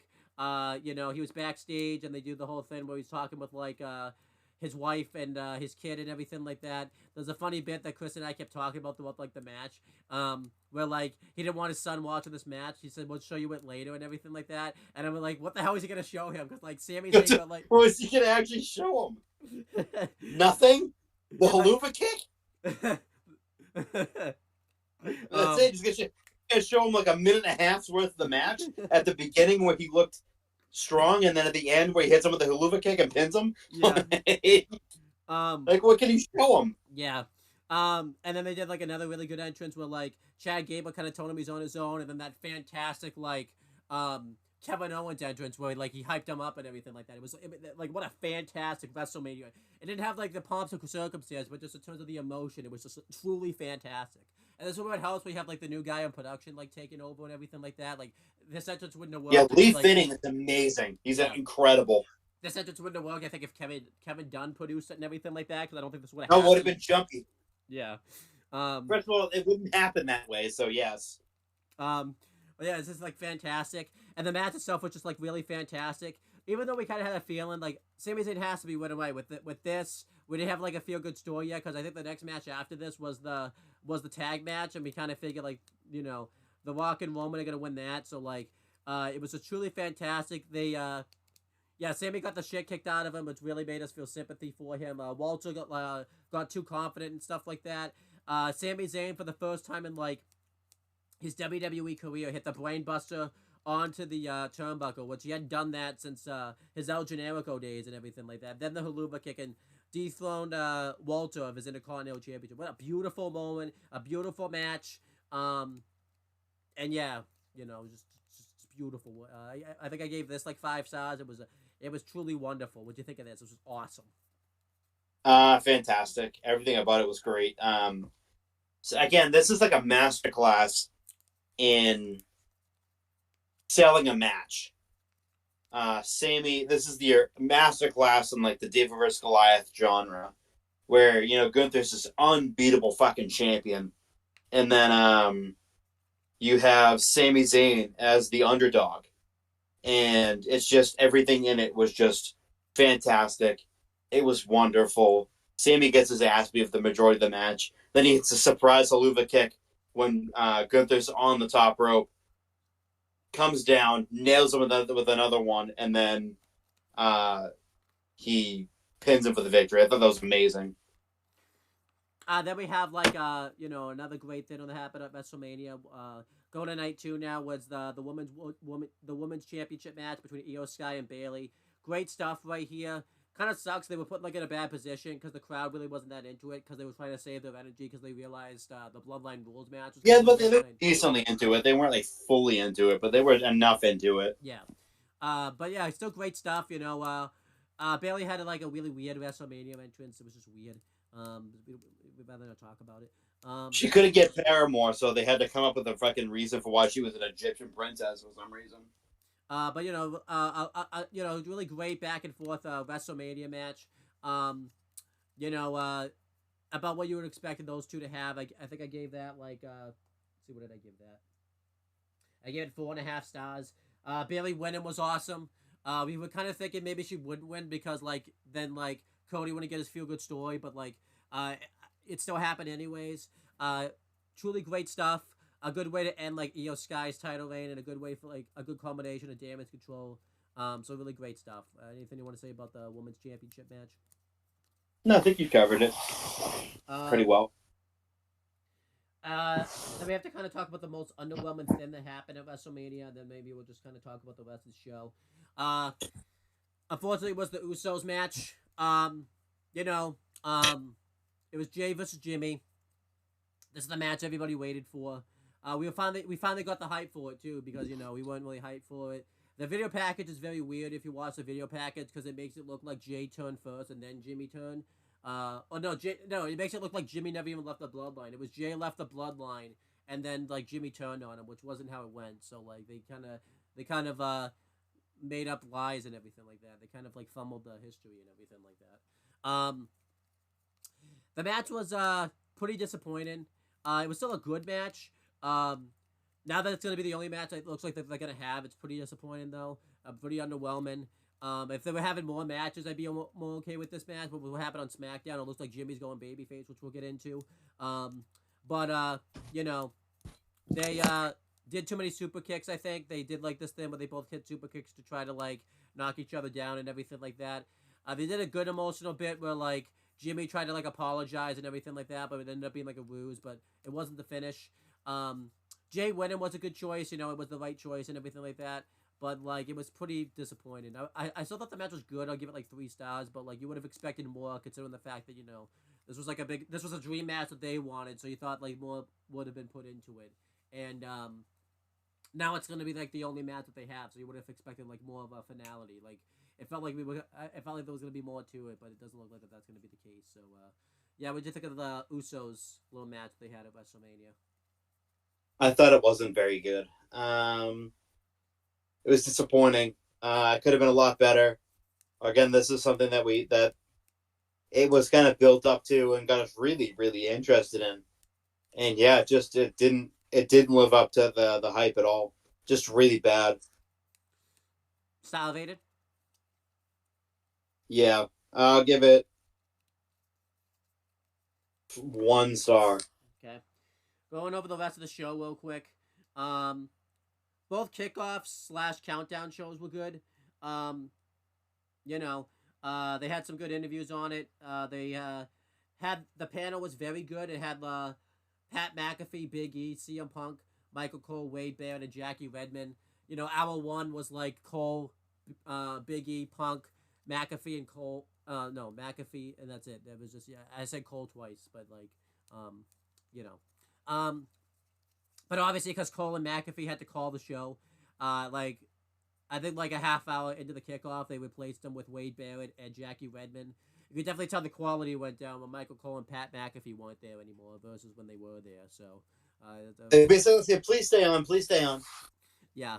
Um, Please watch this." yeah. At one point, like during night two, like CM Punk was still like there, and like Punk was like, "Wait, don't I have to leave too?" And then like he always like at what like he was basically off at it like very quickly right afterwards. It's like, "Yeah, why are you still here?" Like I think they were like, why are you still here?" Like it was really fun. It was like wicked funny. Is that what? They That was did like like a promotional video for something, and then like they came back and he was gone. yeah. Um, and then like what else like uh Triple H had a really good interview. There was it was like a two-parter, but it was all one interview. So like part one aired on night one and part two aired on night two. I think you said you want to talk about this interview. You want to talk about this interview a little bit that Triple H did with Megan Morant and everything like that. It was at like WWE HQ and everything like that. I thought the interview was pretty good. I liked it. Um, just kind of basically just talking about like the changing of the guard, like, Yeah. and it was a good hype up for WrestleMania each night. Yeah, I liked it a lot. Um, and then they did two video packages because they had the NFL tie-in and everything like that where they kind of commemorated first the shooting where there was like this little kid that was like pretty scared about what happened, and then like because the Philadelphia Eagles won like the Super Bowl, they had one of the kids was like scared, so like one of the players gave the kid like the championship they gave them and everything like that, so that was that tie-in. And then they had like the photographer who like took the picture of like the big famous picture of Muhammad Ali, and like he's been doing stuff like recently. It was good. They mainly did these two because they had to like kill time because like Cole and McAfee I think had to get off the panel at one point, so they had to like get them all mic'd up. So you could definitely tell this was a little bit to kill time, especially the second one. Not that the second one was bad, but you could definitely tell that was what was going on.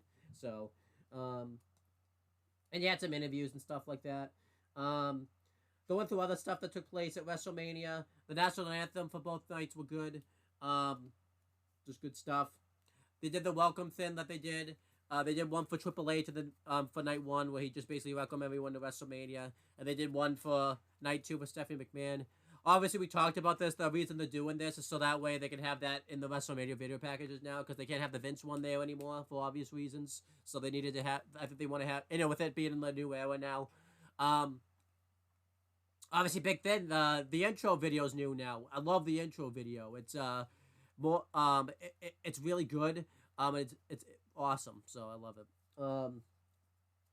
The ladder match we didn't talk about yet. It was the 6-pack ladder match between Finn Balor and Damian Priest defending their undisputed tag team titles against DIY, the Awesome Truth, the New Day, A-Town Down Under, and the New Catch Republic.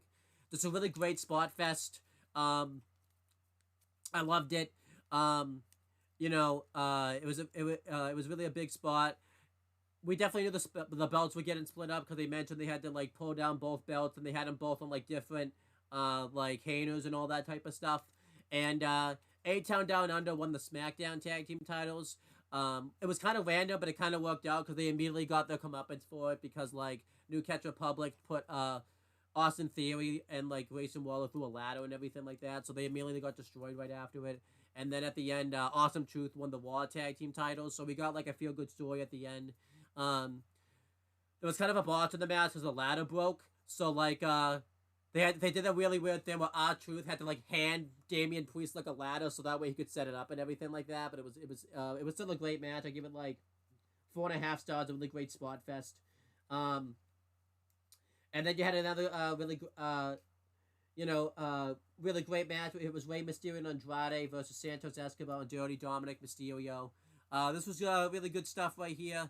Really good tag match. Andrade was a good choice. Obviously, he took Dragon Lee's place because Dragon Lee got taken out.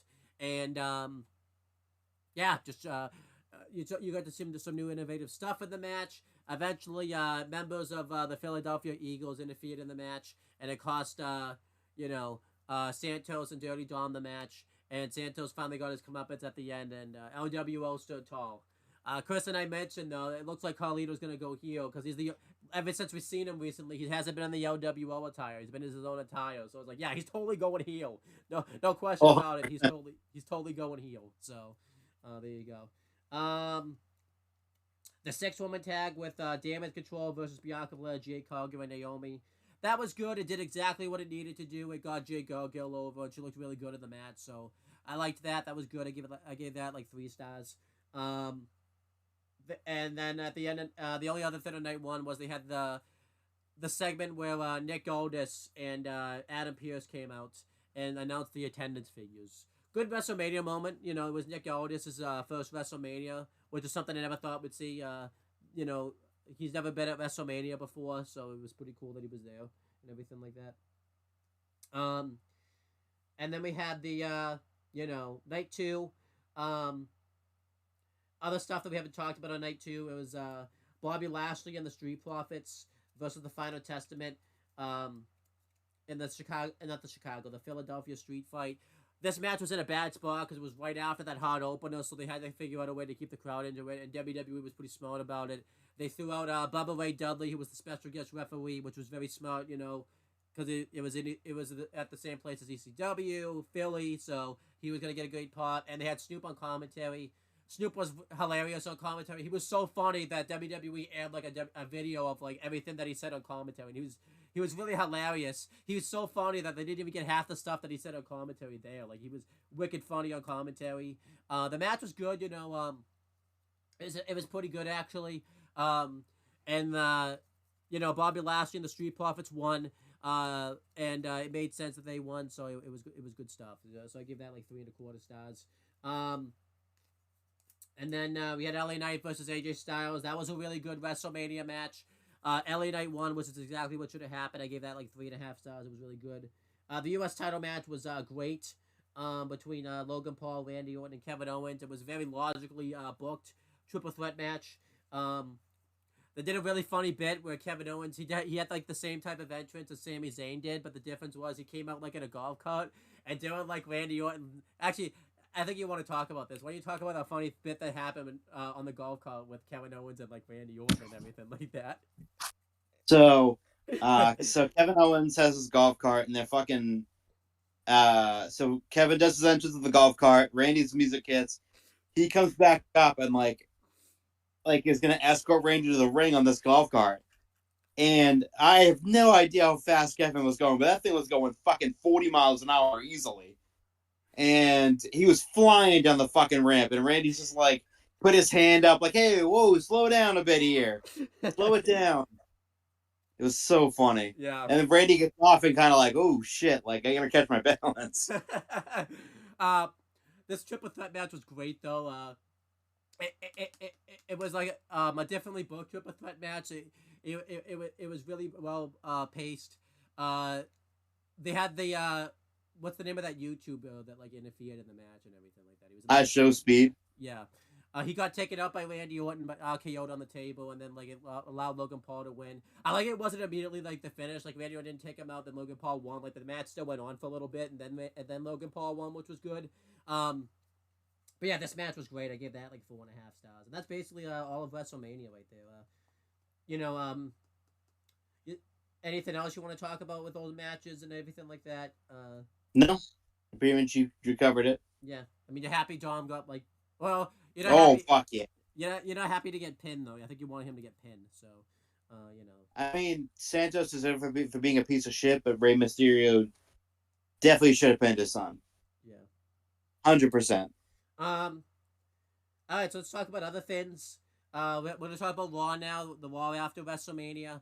Um, really great Raw after WrestleMania. We were really excited about it. Maybe we had our expectations set too high because we thought all these things were gonna happen, and not a lot of them happened. But there was still a great show after WrestleMania.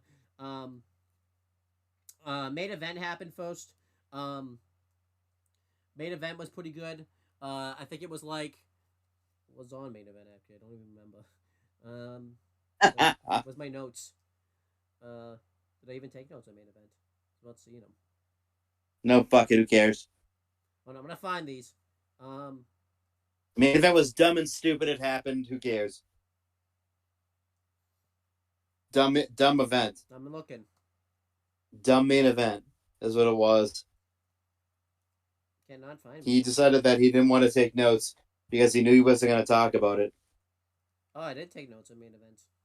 Oh, I think I remember the matches now. It was one of them was Ivar versus Julius Creed. That was good. And then I'm trying to. I think it was like. Oh, what the hell? I don't even remember the other one. Billy Jensen versus Michael Smithfield. There you go. There you go. Sucked. Yeah, that was Oh, I remember. It was I think it was Caden Connor and Katana Chance versus Shayna Baszler and Zoe Stark. That was the other match. I didn't want. I was on my phone during that match, so that's why I forgot it. So Remember when they were pumped up to be like the next best tag team, and then they fucking lost the titles and fell off the face of the earth? Yeah, but it was in there. I found it. It just. I had to. Notice that's the match I forgot about was a match with them too. By the way, I didn't forget about any other match. So it's like, yeah, main event was because good. it's forgettable. Main event was good though. I would definitely check it out for that Ivar Julius Creed match. It was a banger, so I would definitely check it out for that. But you're not gonna, Chris. So it's not gonna happen. Yep. But yeah, let's get to Raw. The Raw after WrestleMania. Anything specific you want to talk about when it comes to like the Raw after like WrestleMania? Yeah, I'll talk about. So Cody came out and he cut his promo on being the new WWE champion, and they gave him a nice video package, and he started to cry. Very emotional video package of him coming up through the years. New Japan stuff was shown, and so was in TNA. And AEW. Very little of AEW was shown. Very, very minuscule amount. I mean, it's but yeah, nice. it was very nice of them though, because AEW put them over on Wednesday, so it's because the Bucks, I think, were in on it too. I think the Bucks were in like the video package too. I think it was like a picture of the three of them. Yeah. And it was like, it was very nice, very touching, great. And then the Rock came out and basically said that he's gonna go away for a little while. He has to go away for a little while to film a movie, and which he does. So he's going to be gone for a quite extended period of time.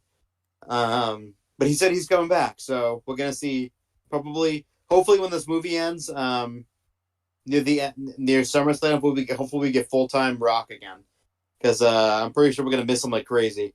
Yeah. And it just makes like the whole thing was just an incredible segment. Yeah. It's a big thing. And the Rock ends up being very cryptic. Yep.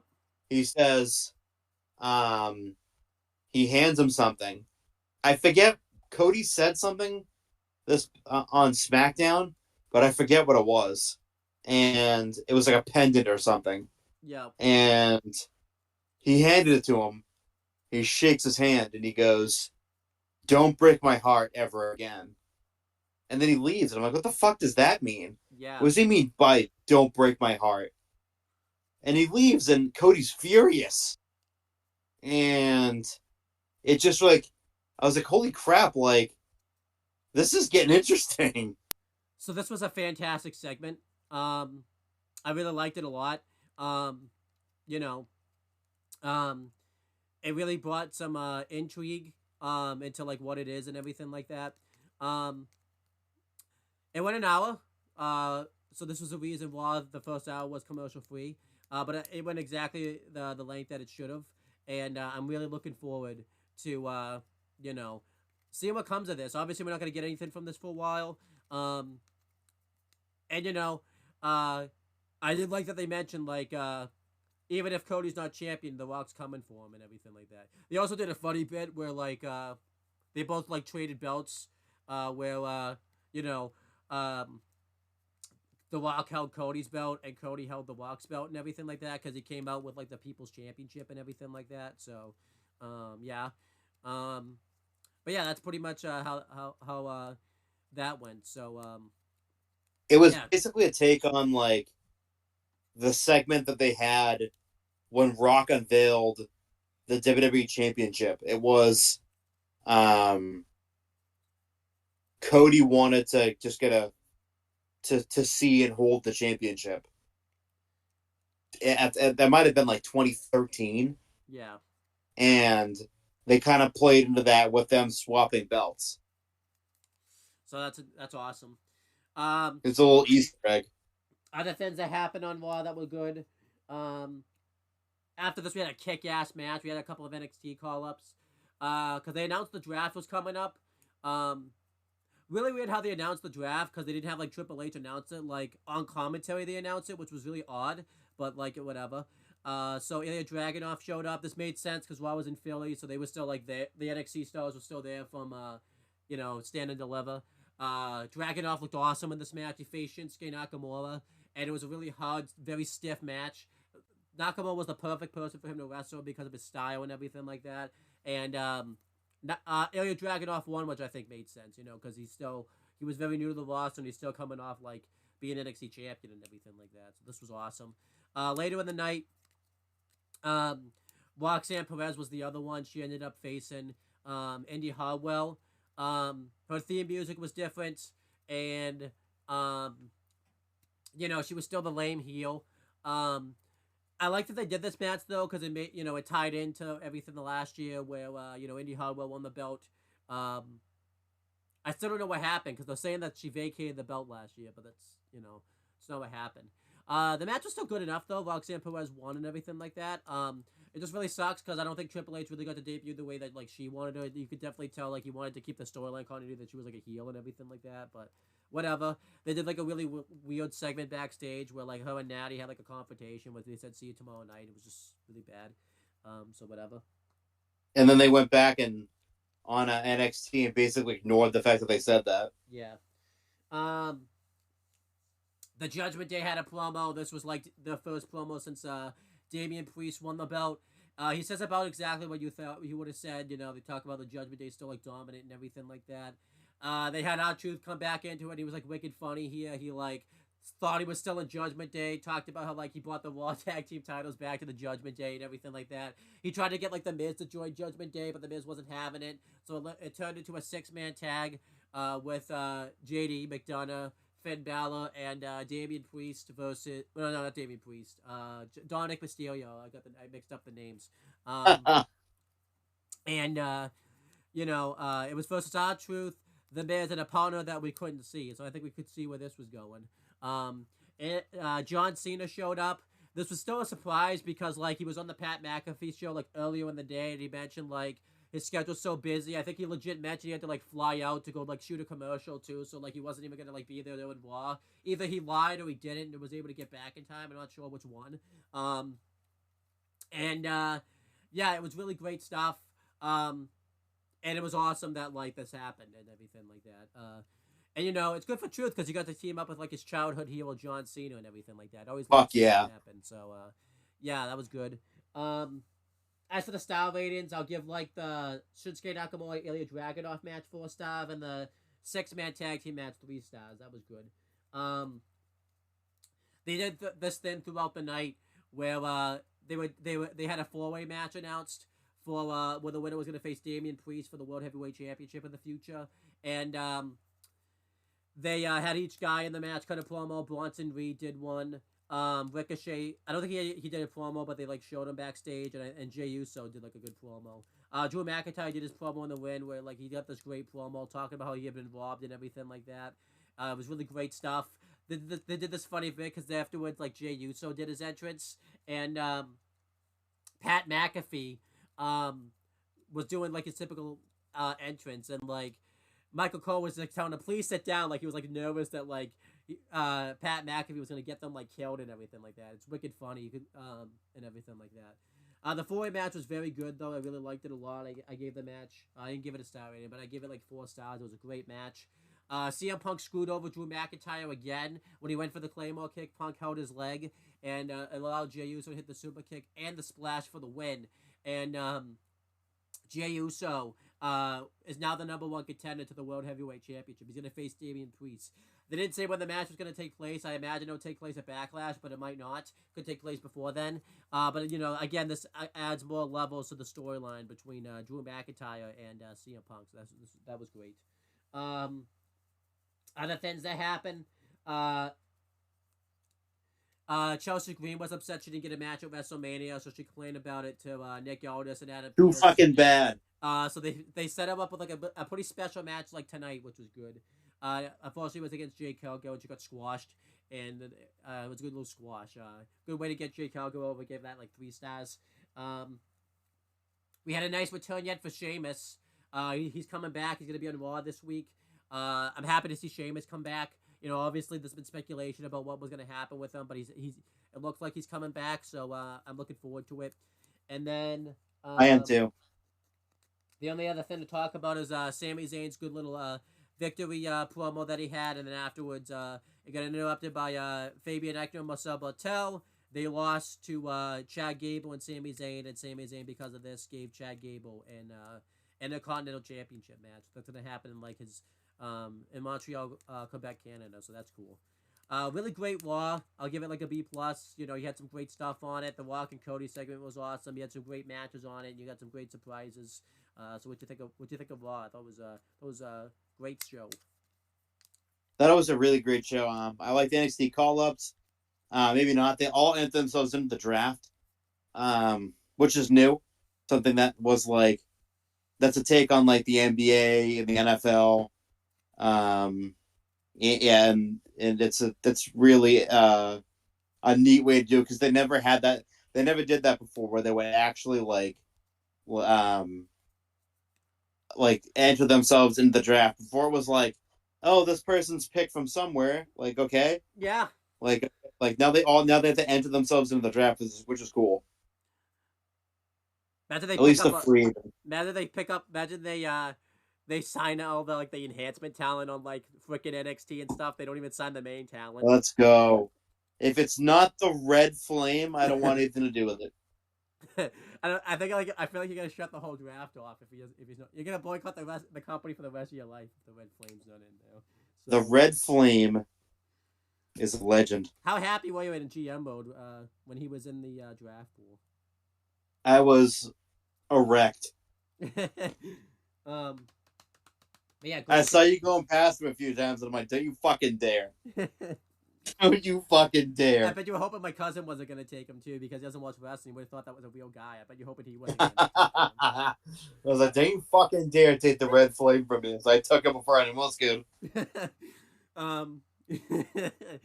But anyhow, so let's go. Let's keep going. Let's talk about NXT now. Fuck. Yeah. Talk about this fucking show. It started off like really bad. The first half hour was commercial free, and it was nothing good. First half hour was commercial free, and was useless half hour of commercial TV that you could have gotten. Let's see. Why don't you? Anything specific you want to talk about with NXT? No, I don't want to talk about anything about the show because it's all terrible. Okay, let's. I'll just go through it real quick. Roxanne Perez came out and did like a bad promo. Talked about how she's a champ now. Everyone was cheering for her. She's like, I don't need you guys' acknowledgement and all that type of stuff. It was just not good. And then Lyra turns on not Lyra turns on the other one. The lesbian turns on her. Tatum Paxley turned on Lyra. Yeah. It was really out of nowhere. And then they had a really bad collision at like a really terrible like fake head-on collision at ringside at Stand and Deliver. Yeah. And then like and I will say this too, it was the most obvious heel turn of obvious heel turns. Yeah. Then Natty like came out and it turned into a title match. Roxanne Perez immediately buried the title because she mentioned she's more than happy giving it up if she gets drafted. So yeah, that's great. Stupid, dumb. What idiot gave her that promo to read? Um, oh, talk about the. I know you want to talk about this. Talk about the great Chase U segment we got on this show. The fantastic segment right here. Oh, so fucking god damn it. So they're all happy, and all of a sudden here comes the fucking talentless fucking ring rat, JC Jane, and her fucking gang of whores come in, and they're all no talent, by the way. Every single one of them doesn't fucking have an ounce of talent at all. I still don't know why that JC Jane gets TV time. She's fucking atrocious. Yeah. She can't talk on the mic. She's very bland. She's very, first of all, one dimensional. They tried to like. Do you notice how they tried to make her like into like a tweener and join Chase U, and she showed no charisma whatsoever. Yeah. And the ring rat and her gang of whores came in, and she basically said that the reason why Chase U went under was because Andre Chase placed a bet on Thea Hale to win the championship or whatever, and he threw the towel in. It cost himself money. Which, by the way, doesn't make any fucking sense. Why would he throw the fucking towel in and have him lose money? Yeah. What? Like, that's not how you bet, first of all. Like, I wonder if these idiots know how betting works. Because you don't do that. I actually don't. You don't bet on something and then on purposely cost yourself money like that. Yeah. That is fucking stupid. As soon as I said that, that's the dumbest thing I've heard in my life. Who bets on something and then goes, oh, you know what? I'm just gonna throw the fucking towel and I quit. Dumb. That's the stupidest shit I've ever seen. Yeah. And then so Thea gets mad and then she leaves, and then the ring rat and her gang of whores were in there. It was so stupid. The Chase U just keeps getting worse. Like, I thought they were getting away from fucking Hoary Whore and her Hoary group, but they fucking decided that, oh, let's just interject JC Jane because they lost at the pay-per-view. So now we need them to be in the story. It's like, you don't fucking need them. That was the point. Yeah. The fucking the 6-woman tag was the blow-off. Stand and deliver. WrestleMania. You get rid of it. You move on to a new fucking you move on to a new fucking story. Not retreads of the same shitty story that no one likes. It's terrible. I don't think they understand this. I don't think Shawn Michaels and his gang of fucking idiots understand how storylines work. Oh, let's talk about the terrible thing. NXT, like, the whole fucking show kept being like, oh, it's a new era from NXT. And it was the same show that you would have seen anyways. Like, it's the same era that it's been. After they lopped off the 2.0, it's been the same exact fucking show. Same shitty show with the same shitty storylines. It's awful. It's terrible. I don't know what the fuck they did to it. Because for a while there, last year, it was going really good. Like, I figured Sean figured out how to book. And then he took 10 steps forward and went 6 million steps backwards. Yeah. But he's in the dark ages now. Yeah. Other things that happened in NXT, we had a really bland women's tag match. It was Izzy Dame and Kiana James versus Fallon Henley and Kalani Jordan, where Fallon Henley and Kalani Jordan lost. And it looks like Fallon Henley's going heel because she's just not. You could definitely tell she has like the heel tendency. She's not into the Chase U segments, and she took the pin here, so she's definitely going heel. Oh, 100%. That was kind of teased. I don't know why. 2 weeks ago. Yeah, I don't know why she's going heel. I think Sean thought she was a babyface too long. That's what I think's going on there. This match. Someone who's a natural babyface. Let's just turn him heel for no reason whatsoever. I give that's like 2 3/4 stars. The in-win stuff was good, but just the results sucked. Out the Mud had a backstage segment. I don't remember it at all. Yeah, I don't either because it's terrible because the group sucks. No quarter catch crew had a backstage segment. That was good. You know, they got into a little bit of a face off with the family minus Tony D because he wasn't there because he lost, so he has to take a week off. No Drew Gulak. Because they have to they're shelving him for a bit because of everything that Ronda Rousey said about him recently. So like he missed Mania, which I say kind of sucks for him because I feel like he was gonna get like a big spot in his hometown, but then it couldn't happen because Ronda Rousey said like that like I don't even know, but it's just yeah. Um, you know, WWE is obviously they're being cautious because they want to make sure they want to see what's going on. So Drew Gulak's kind of being he's not being pushed at the moment. It looked like it's gonna affect the no quarter catch crew now because like they lost to the family really stupidly for no reason. So it looks like their stock's gonna be hurt a little bit now. They may have to break up the group now because Drew Gulak was the big thing that kept the group going. He's like the veteran of the group, and now they don't have him. So, yeah. I mean, it still could work though with Charlie being the leader. Yeah. I thought the match with. I have no faith in John booking that though. Yeah.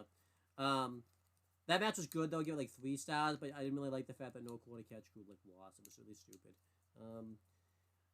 Scripps versus Javon Evans. That was very good. Javon Evans had a really good showing in his debut. He won. I don't know why this match wasn't in that half hour where there was no commercial breaks though. That match should have been there instead of that stupid match. Is spectacular. Yeah, give it like 3 3/4 stars. It was very good. I will say I agree with you on that. Like Javon Evans, the former Jay Malachi from DPW, he is tremendous. Yeah, he is. He is just amazing, and he's super fucking young. To me, he almost reminds me of like a young Ricochet. Yeah.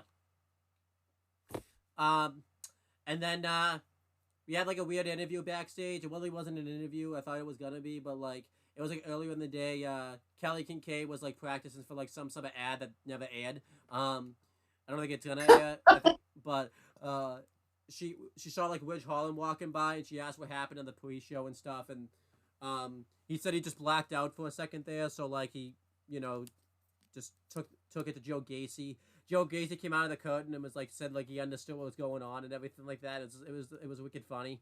And like he walked away, and like LWL like wants to know what happened to the old Witch Hall and everything like that, and he like walked off, and then like he accidentally slammed the door into Wall Mendoza's like hand and everything like that. So like I'm like interested to see what they're doing with like the Ridge Holland thing. I just don't like the fact that he's wrestling next week. I feel like they're kind of rushing that, but that's just like the Shawn Michaels booking philosophy. He's got to rush him back in the ring for some reason. Like, there was no reason for him to come back in the ring. I don't. But how do you feel about the Ridge Holland stuff? Because I like it, but they rushed him back to the ring like way too fast.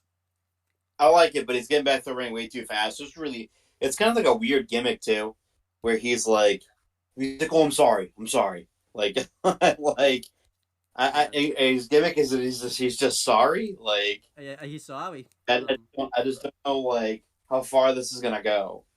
Like, it's intriguing a little bit, but like it's not intriguing enough to where it's like they like you said, like they rushed into a match. He absolutely should not be wrestling. Yeah. Not even remotely. Like, it's way too soon. Way too fucking soon. Yeah. They should have waited at least a few more weeks.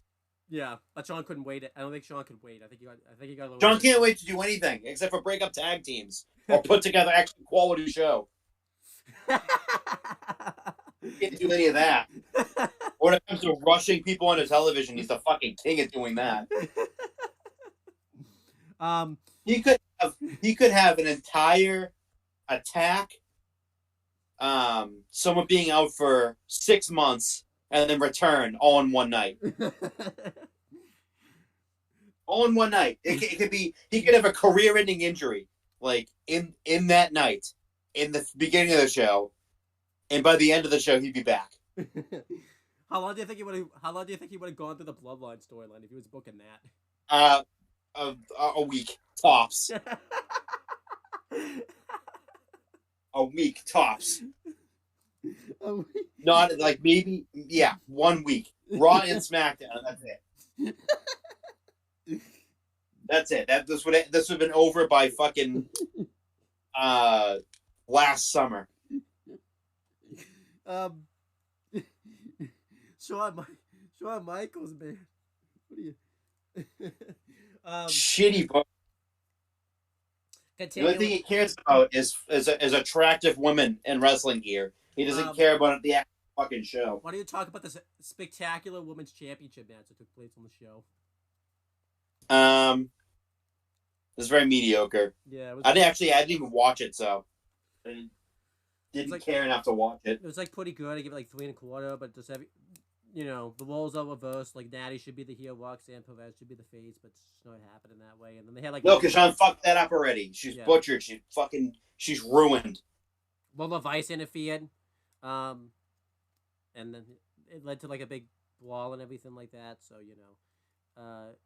What's the point of that? Yeah, Lola Vice had like a backstage. She's the one that cashed in a fucking contract for a women's championship match. Yeah. And she ate the pin. So, like, and she wasn't the one that pinned, and Roxanne wasn't the one that pinned her. Yeah. No, it was live. That makes no. Yeah. They did like a segment later in the night where she got into it like with Sal Ruka, so they're having a match next week. That'll be good probably. So there you go. Let's see what else. Braun Breaker was backstage. For some reason, Nathan Frazier and Axiom got like a rematch for no. Well, there was a reason because they had to get Braun Breaker off the show, but But like storyline purposes, to get a rematch randomly doesn't make any sense. Yeah, even Booker T calls it out later in the show, which was really funny. This is the highlight of the show. Obafemi has a great promo, and Ivar interrupted him, and looks like they're gonna have a match for the North American belt. Ivar laid him out and everything like that. I'm really looking forward to that match. It's gonna be really good. He looks very Vikingless from what I've seen. Yeah. Jada Parker faced Brindley Reese. It was a very mediocre match. It was like 2 stars. Brindley Reese is. It was a match. Yeah, happened. Brindley Reese is not ready to be on TV yet. Jada Parker has potential, but Brindley Reese might have potential, but she's on TV like way too soon, and her gimmick sucks. You know what she is? She's what I would say 50% of the roster is a generic blonde. Yes. Let's see. Metaphor's backstage. All Mentor's upset that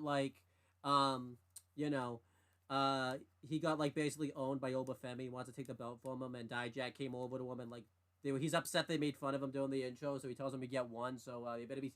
Metaphor better be like very scared. Dijak's coming.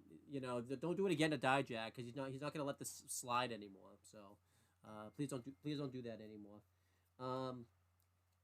And then the main event match was awesome. The Wolf Dogs versus Axiom and Nathan Frazier. That was great. I give it like 4.5 stars. For some reason I wrote 3.5, but it was really 4.5. It was a great main event, and Axiom and Nathan Frazier won the belts. Obviously this made sense, because this was Braun Breaker's last match in NXT. It looks like the Wolf Dogs might be done as a tag team because I think Bailey Corbin's staying in NXT unless he gets drafted to SmackDown. Then they can put it to SmackDown.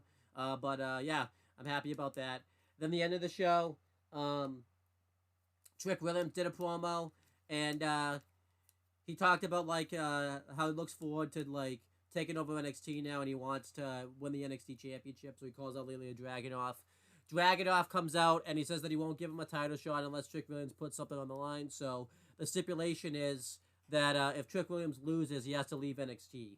And Trick Williams agrees. And then, Carmelo Hayes attacked him from behind and laid him out and says that he's not going to make it to Spring Break-In. Because next week they're going to have a cage match. So, yeah.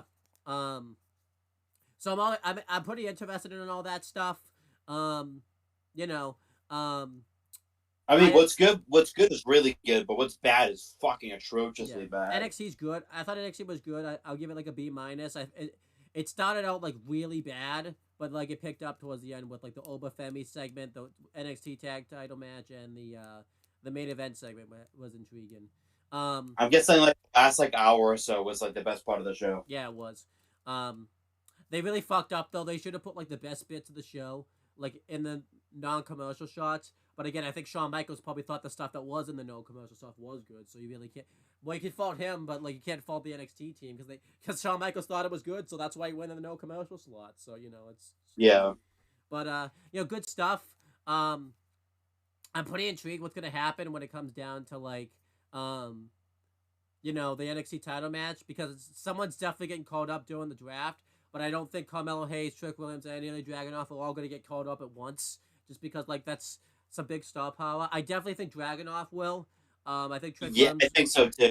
Yeah, I think Trick Williams will stay, and I think Carmelo's is going to leave. I think the cage match is going to be like his last match in NXT. I I think that'll thought be it. Melo was going to get called up like this week. Yeah, but they're probably saving that for the draft. He'll probably go to SmackDown with. Well, that doesn't make any sense. Doesn't make any sense. But like, he had the match at Stand and Deliver Yeah, against Trick and lost. So why is he facing him again in a cage? Like that to me just doesn't. maybe they I don't want know to. why Maybe they want to give that him that like should have been send off. Maybe they want to give him like the Blonde Breaker send off, where he has the send off in the PC. Um, since Yeah, that's what he but made he it. lost the pay per view Yeah, so it's weird. Um, I get because the Blonde. Wolf was. Yeah, So it's like made sense for them to lose the titles and sort of move on to the main roster. yeah. Plus, Blonde's already been on the main roster, so already anyway. So I guess Yeah, that's a big deal. But yeah, it's yeah. weird. Melo wasn't on the main roster in a while. Yeah. Um, I also forgot one thing that happened in NXT after the tag title match. Final Testament showed up, so it looks like AOP are gonna feud with them for the belts. I think that's good to put the Final Testament in NXT because maybe Karrion Kross will finally get Mm-hmm. over because that's like the biggest plot that he's gotten since he's been back in Yep. jail. So At first, when I saw that happen, I was like, "Whoa, what the hell is this? Like, who's this?" I'm like, "Oh, it's the Final Testament." I'm like, "That's really cool." Like, first of all, they're over in NXT. yeah, That's what you need. That's exactly what they needed. They needed to go to a smaller arena. It's not people like, "Oh, it's it's a demotion." It's not a demotion. They lost the feud to the Profits and to Bobby pretty decisively at WrestleMania. And now this is them moving on. And now it's best for them to move back, take a step backwards and go to NXT. yeah. Um, so we'll do SmackDown next. Nothing. We're not gonna talk about the bump this week because there's really nothing interesting that happened. It was just like Damian Priest did like his first interview since winning the world title. And then Nothing too crazy happened. yeah, Just run of the mill stuff. yeah. I gotta step off for 5 seconds. If there's anything on SmackDown you want to talk about while I'm gone, I know there's a big thing you're gonna end up talking about. So just talk about it. I'll be back in 5 seconds. Okay. So, there was a Bloodline segment with Paul Heyman, Jimmy Uso, and Solo Sikoa. And it gets pretty wild at one point because earlier in the night, the three of them had arrived on the scene together and they went to go to Roman Reigns' locker room, but Roman Reigns wasn't there. It was Cody's locker room, and Kevin Owens kind of sidestepped them and was like, "Yeah, this is not your locker room anymore. It's Cody's." And he walked in to go talk business with Cody. So they're in the ring, and there need to be changes. Solo said. Solo basically talked the whole time. Most he's ever talked in the main roster. He basically said there needs to be changes, and losing's not acceptable. This is not acceptable. So he goes over, and it looks like it's going to be Paul Heyman that he takes out. And Paul was looking very nervous. He pushes Paul to the side, and he goes over to his older brother Jimmy, gives him a hug, and just when you think that the Bloodline's fine, Bloodline was not fine at that moment in time. And just as Solo's going to walk away, who attacks him from behind? None other than Tama fucking Tonga, former New Japan staple Tama Tonga, who had signed a WWE contract roughly about a few months ago at this point, and was kept off of TV until after WrestleMania because there was no story for him going into WrestleMania. So they just kept him off TV. And it was incredibly interesting. They beat the living shit out of him. And they brutalized him. They Tama got his shit in, and they put Jimmy in the corner, and they put a chair around his neck, and Solo did the Umaga running hip attack into the corner, into the chair, just brutalizing him. And it was just insane. It was the craziest shit I think I've seen in a while. I totally did not expect that to happen. Solo looks like he's in charge of the bloodline right now, which is crazy to think. And he just Paul Heyman too also grabbed his out his phone, and as they were doing the ones, Tama put up his one, and Solo did too, and he went to say, call Roman Reigns, and Solo swatted the fucking phone out of his hand, and then Heyman goes back into the corner, like all scared and shit, and he stomps on the phone and breaks it. And, Heyman goes back to where they were, very, I would say, nervously, and he nervously throws up his one.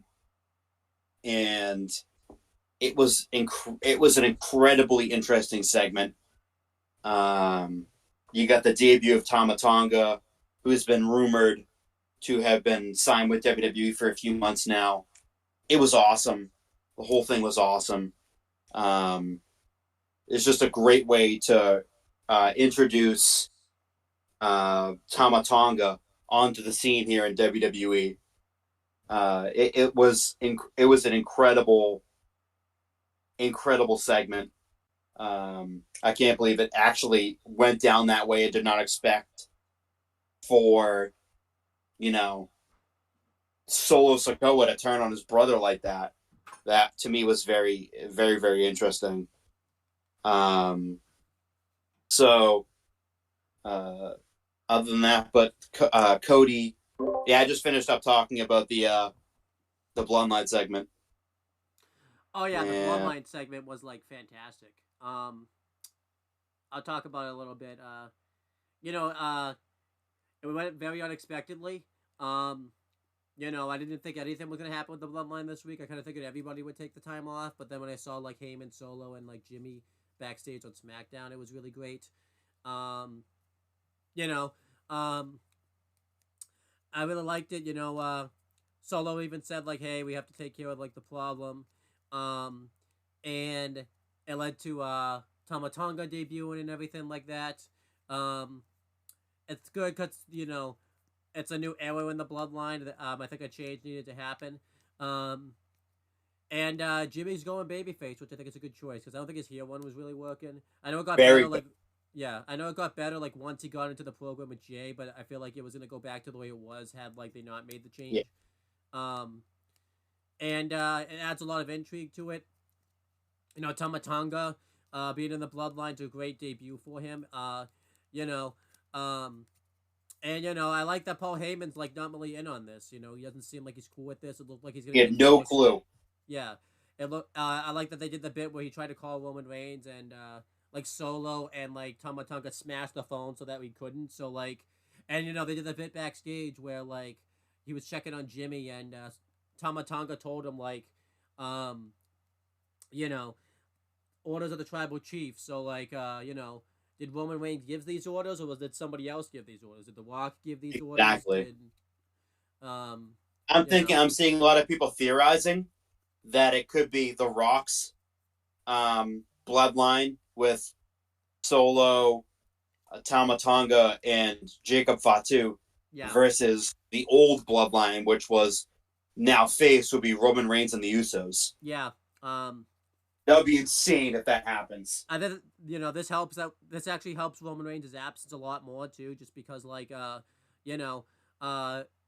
he's not a part of this, we won't know what's happening. Like Heyman will be in a different light too, because like instead of him like steering the ship, he's gonna have to like be forcefully a part of this. So it'll be interesting to see kind of like how that works. It's a good. I think when Roman comes back to TV, I think Paul Heyman goes face. Yeah, I think so. I think he's going to be a part of the older. I think he's going to be a part of the older bloodline with the Usos and Roman. Yeah. I think what will happen is like Roman Reigns will come back. I think they're gonna do the rematch with Cody at SummerSlam, and then like he'll lose, and then he'll get kicked out of the Bloodline. I think. You know, I don't think he'll immediately get kicked out when he comes back. I think there's gonna be like he'll come back, he'll face Cody, and then like he'll lose to Cody. Maybe Cody will just win clean, or maybe via bloodline interference or something like that. And Solo and Tama Tonga will kick him out and everything like that. Maybe Jonah. I mean, that's when Jonah debuts too. So there's a lot of interesting parts that can happen. You know, obviously too. There's we didn't even mention the Usos now. Jay and Jimmy can make amends now. You know, I don't think I don't think it could happen like immediately, but like when Jimmy comes back, No, I think it's going to be like Kevin Owens and Sami Zayn kind of get back yeah. together in that way. So like I'm glad they made this change with the bloodline. What a great way for Tama Tonga to debut. He looks like an absolute killer. Yeah, he does. Interesting to see if they can get like his partner from the Guerrillas of Destiny, Tonga Loa, to sign over. Yep. Just because like he would add a lot to the storyline. I would absolutely love to see his brothers come in on this too, Tonga Loa and Hikuleo. That would be amazing if they could get God in on this too.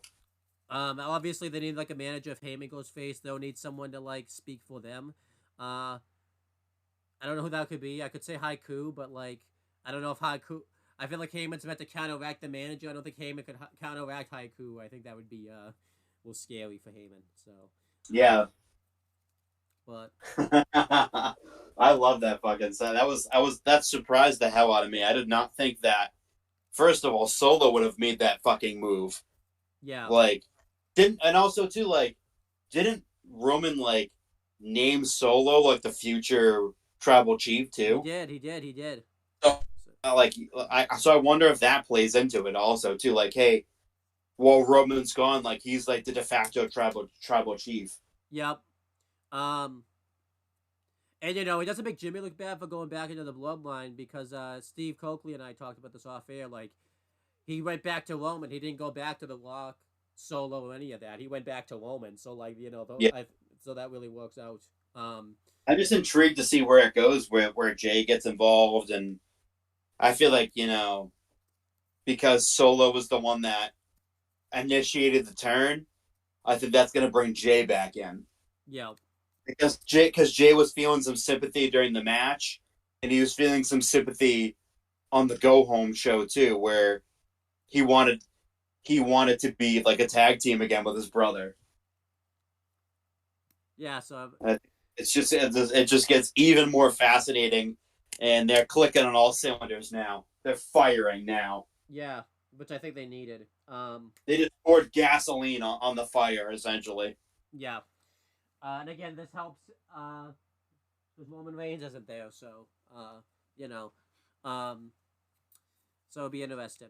Other things that happened on SmackDown is we're gonna finally have like a determine Cody's first challenger for the WWE Undisputed Championship. We find out that on SmackDown there was gonna be a couple triple threat matches. The winners of those matches would go into a one-on-one match, which is gonna take place on the next episode of SmackDown.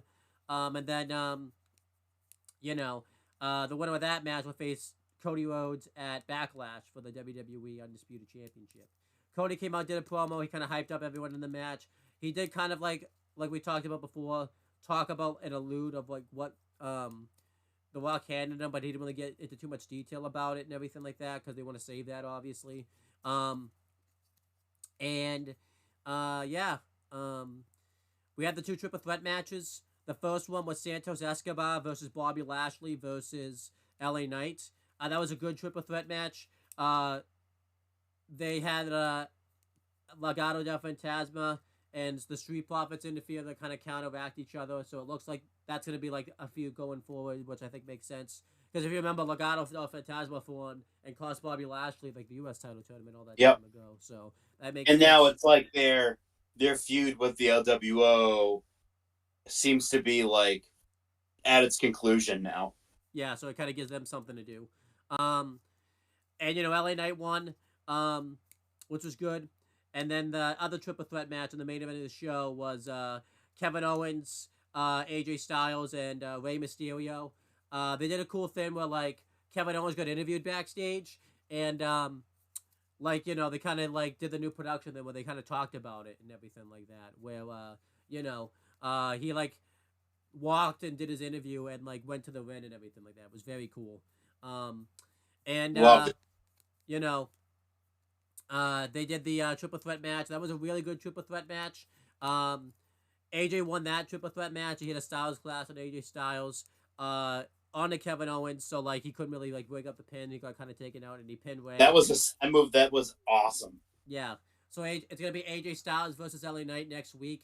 It's really unpredictable who could win this. I kind of would like it to be AJ just because like that's a dream match I wanted for a while, and I think LA Knight's too over. I think for Cody to face, I feel like we'll get into that GM mode where like I feel like the crowd won't know who to choose, and you have a risk of like the crowd turning on Cody. At the same time, it's like that's a match you can use down the road. Like AJ versus Cody works now. Yeah, and you can have AJ cheat to beat AJ's a heel, so it makes sense. Yeah, and you can have AJ cheat to beat LA Knight in that match. Like he doesn't have to win clean and all that stuff. So yeah, because LA Knight won at Mania. Yeah, LA Knight, it will kind of hurt him to lose, but I feel like they could do something where like he just gets into like a really good feud, and but I think AJ's the person to face Cody like his first. It's a match we haven't seen before too, so that would be nice. And again, Logan Paul could feud with LA Knight for the title, for the US title, so it's like he has many ways to go, and he's still massively, massively over. Yeah, I don't think it will hurt him. Like that LA Knight chant is still massively over. Yeah, that has not died of popularity even remotely. Yeah, both matches were good. They're both triple threats. I gave them like 3 stars. Good matches. They had the LWO segment. I mentioned it before, but the thing that they talked about was like, did Legado del Fantasma attacked Dragon Lee? It's obvious it was Carlito because again he wasn't in LWO attire this week, and they're making it pretty obvious that it was. So Carlito. obvious. Braun Breaker squashed Cameron Grimes. It was a good showcase for Braun Breaker, so that's good stuff. Bayley had a promo where she came out and like put over Io Sky and winning at WrestleMania and everything like that. She talked about how she wants to have a title match. Tiffany Stratton was thinking that she was going to do an open challenge, but she said that she wanted to face Naomi. And it turned into a match between Naomi and Tiffany Stratton when Naomi won. So they're going to have a match for the title next episode of SmackDown. Which I'm fine with. It makes sense to kind of go. Yeah, I like that. I imagine like Bayley will win that match and she'll move on. She's probably going to feud with Tiffany Stratton for like the belt. Yeah. So that's fine. I think Tiffany's going to be the one to beat her. Yeah, and I don't think Bayley needs to have like a long title reign or anything like that. If you want to fast track Tiffany, that's fine. She'll be a good heel champion. Well, how often? Can't believe we're saying that, but that's where we are now. So I mean, she's greatly improved. Yeah. Since her NXT, when she won the NXT title, holy fuck, did she couldn't even cut a fucking promo. Yeah. A-Town Down Under had like a video package where they talked about winning the SmackDown tag team titles. They're gonna be on SmackDown. There's going to be a Fatal 4-Way Tag title, a number 1 contenders match, where it's going to be the Street Profits, Legado del Fantasma, the New Catch Republic, and AOP. I imagine New Catch Republic will win because they've been kind of, because they beat them a few weeks ago, and they were kind of the ones that ultimately cost them, like, the whole they cost them basically not to win the whole ladder match, like they took them out at the WrestleMania and everything like that. I know they won the ladder match, but they lost the Raw tag team titles also. So like I think that's gonna be what happens. I imagine that match won't happen at like Backlash. I think that match will happen just on a future episode of SmackDown. Maybe the one that's in Italy, or maybe it will happen at Backlash. I'm not sure. I'm honestly not sure. And then Logan Paul did a good promo. Pretty by the numbers, but he was but it was pretty good. Yeah, I don't know what's gonna happen with him if he's gonna be out of action for a little while, but we'll see. Because now he can be a part-time champion because every champion. So useful. Yeah. Plus every champion's a full-time except for him. It's not like it was before, but like both the world and mid-card champs were part-timers. So now he can. He kind of needed to be there. Yeah. Now he's like, hey, and then he can go back to a part-time role. Who knows? Maybe he might get into a fucking feud with LA Knight 2 weeks from now. Who knows? Yep. Then the other thing is they did kind of the same thing where like Chelsea Green and Piper Niven. You know, Chelsea Green wasn't happy with Nick Otis like earlier in the show that like him and Adam Pearce like pulled one over. But like she said, like maybe she'll have a better time on SmackDown. So Nick Otis like agreed with her and said that she's gonna give a chance for them to showcase themselves. And yeah, that kind of backfired. And Yeah. they faced Jade Cargill and Naomi where they won pretty easily. It looks like they're trying to build like, this tag team between Jade Cargill and Jade Cargill and Bianca Belair. Oh, Like I said, Bianca, yeah. yeah. Yeah, good stuff. I'm liking this tag team. I think I don't think the tag team's gonna last very long. I think someone's turning on somebody. I would prefer it to be Bianca turning on Jade, but it depends on I think how the crowd reacts. Again, we're gonna have to. I want to wait for them to lose a match first before we decide who's gonna turn on who. Yeah. And I think it depends on how over Jade Cargill gets and everything like that too. So, yeah, it's a really great episode of SmackDown. I give it like a B plus. I think we had some great storyline advancements, some great matches, and I think the Bloodline thing really took over. So yeah, just great stuff. What would you give SmackDown as like a nice little letter grade? I give it a B plus. It was great. B plus is the Bloodline segment was outstanding. It can go in 50 different directions, and it's interesting. It's gonna, you know what it is too.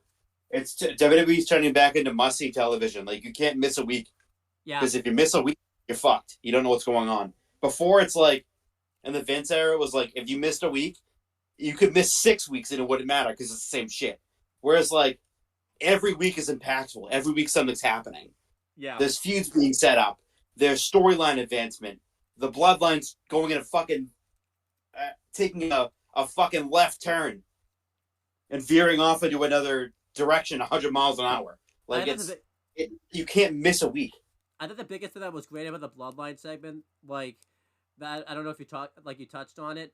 It wasn't like it was like in the middle of the show too. Like it wasn't in the beginning of the show, and it wasn't in like the. At the beginning of the show, they did that like walk-in segment. Yeah. But like in the middle of the show, they had like that segment. Like in the Vince era, he would have saved that for like the main event slot. I love that Triple H put in the middle of the show to keep people like tuned in and everything like that, which is a great exactly great choice. Yeah. Before we end this off, we should give like some flowers to some people that were really great during WrestleMania week. Obviously, the new guy that took over for Kevin Dunn. What's his name again? I keep forgetting it. Lee Fitting. Yeah, he did great. He did some new tricks when it came to WrestleMania during the title matches. I think he had like a drone like camera view of it where he went to the competitors. He was really cooking. The only time he wasn't great was obviously the Slammies production wise, but everything else production wise he did was like fantastic. He did really fantastic. I think on Raw, I think it was on Raw this week. There was like a backstage segment. Maybe I'm thinking of a different week, and like they did the thing where like he had like the camera like walk out like towards the crowd and everything like that, like doing like that was this. Yeah, it was on Raw and SmackDown. Yeah, so and WrestleMania too. Yeah, he's really doing great work as like the new production. He's finally finding his stride. Obviously, it took him a little bit, but now he's doing great stuff. We should throw some flowers to the commentary team of Michael Cole, Pat McAfee, and Corey Graves. They did really fantastic work on commentary all night, especially tremendous. Tremendous. Obviously, we're gonna give some flowers to CM Punk for his commentary work and what he did this week. He was really great this week. Let's go, Phil. Especially too because he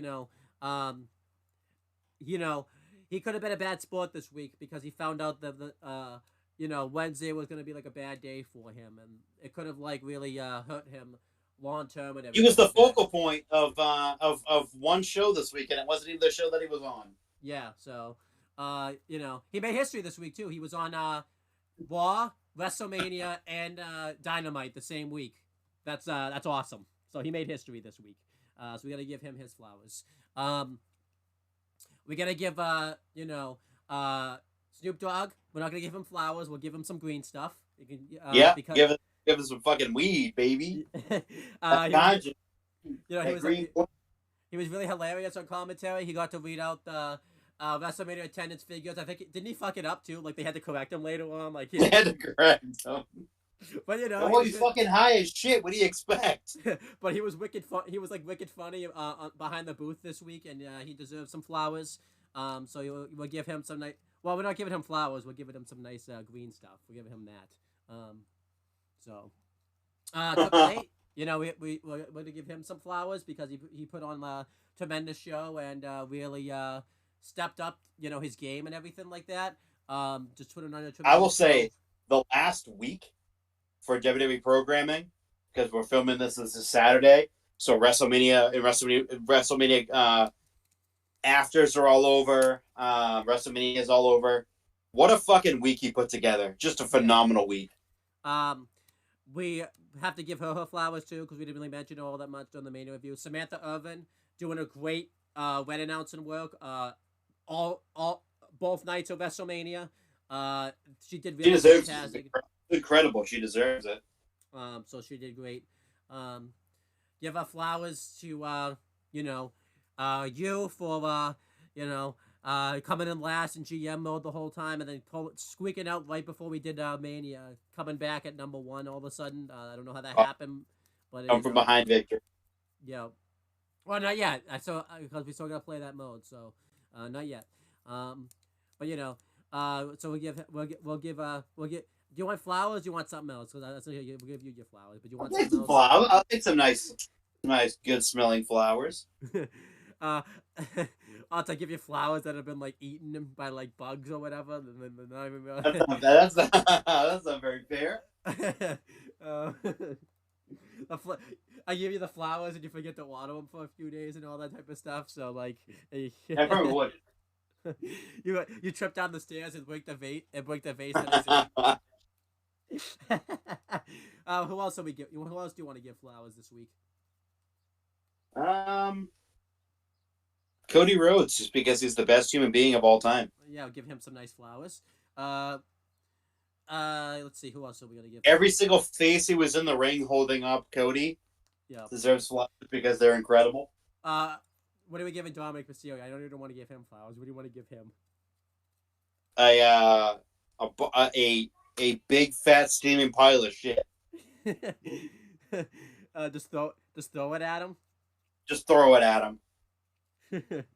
Because fuck that guy. Yeah. We'll give Five Guys their flowers because they provided dinner for us when we were eating doing WrestleMania and Domino's. Give them some Delicious. nice flowers. Yeah. I didn't feel great the next day and the next week, but like I felt good. But you know it was good at the time. So, and then we'll give WWE 2K24 some flowers for providing us entertainment in between WrestleMania. Give them some nice flowers. So that's good. See who else we gotta give. I think we've ran out of flowers to give. I know. We're gonna be buying out the whole store. We're gonna be. There's not gonna be enough. No flowers will grow at all because we're giving out so many flowers. We're just gonna be picking them and picking them and picking them. Like we've given out a lot. Okay. But yeah. That's the end of this video. Is there anything you want to like plug or like promote? Is there anything you want to plug or promote? I don't have anything. Oh, watch our GM mode. It's coming out soon.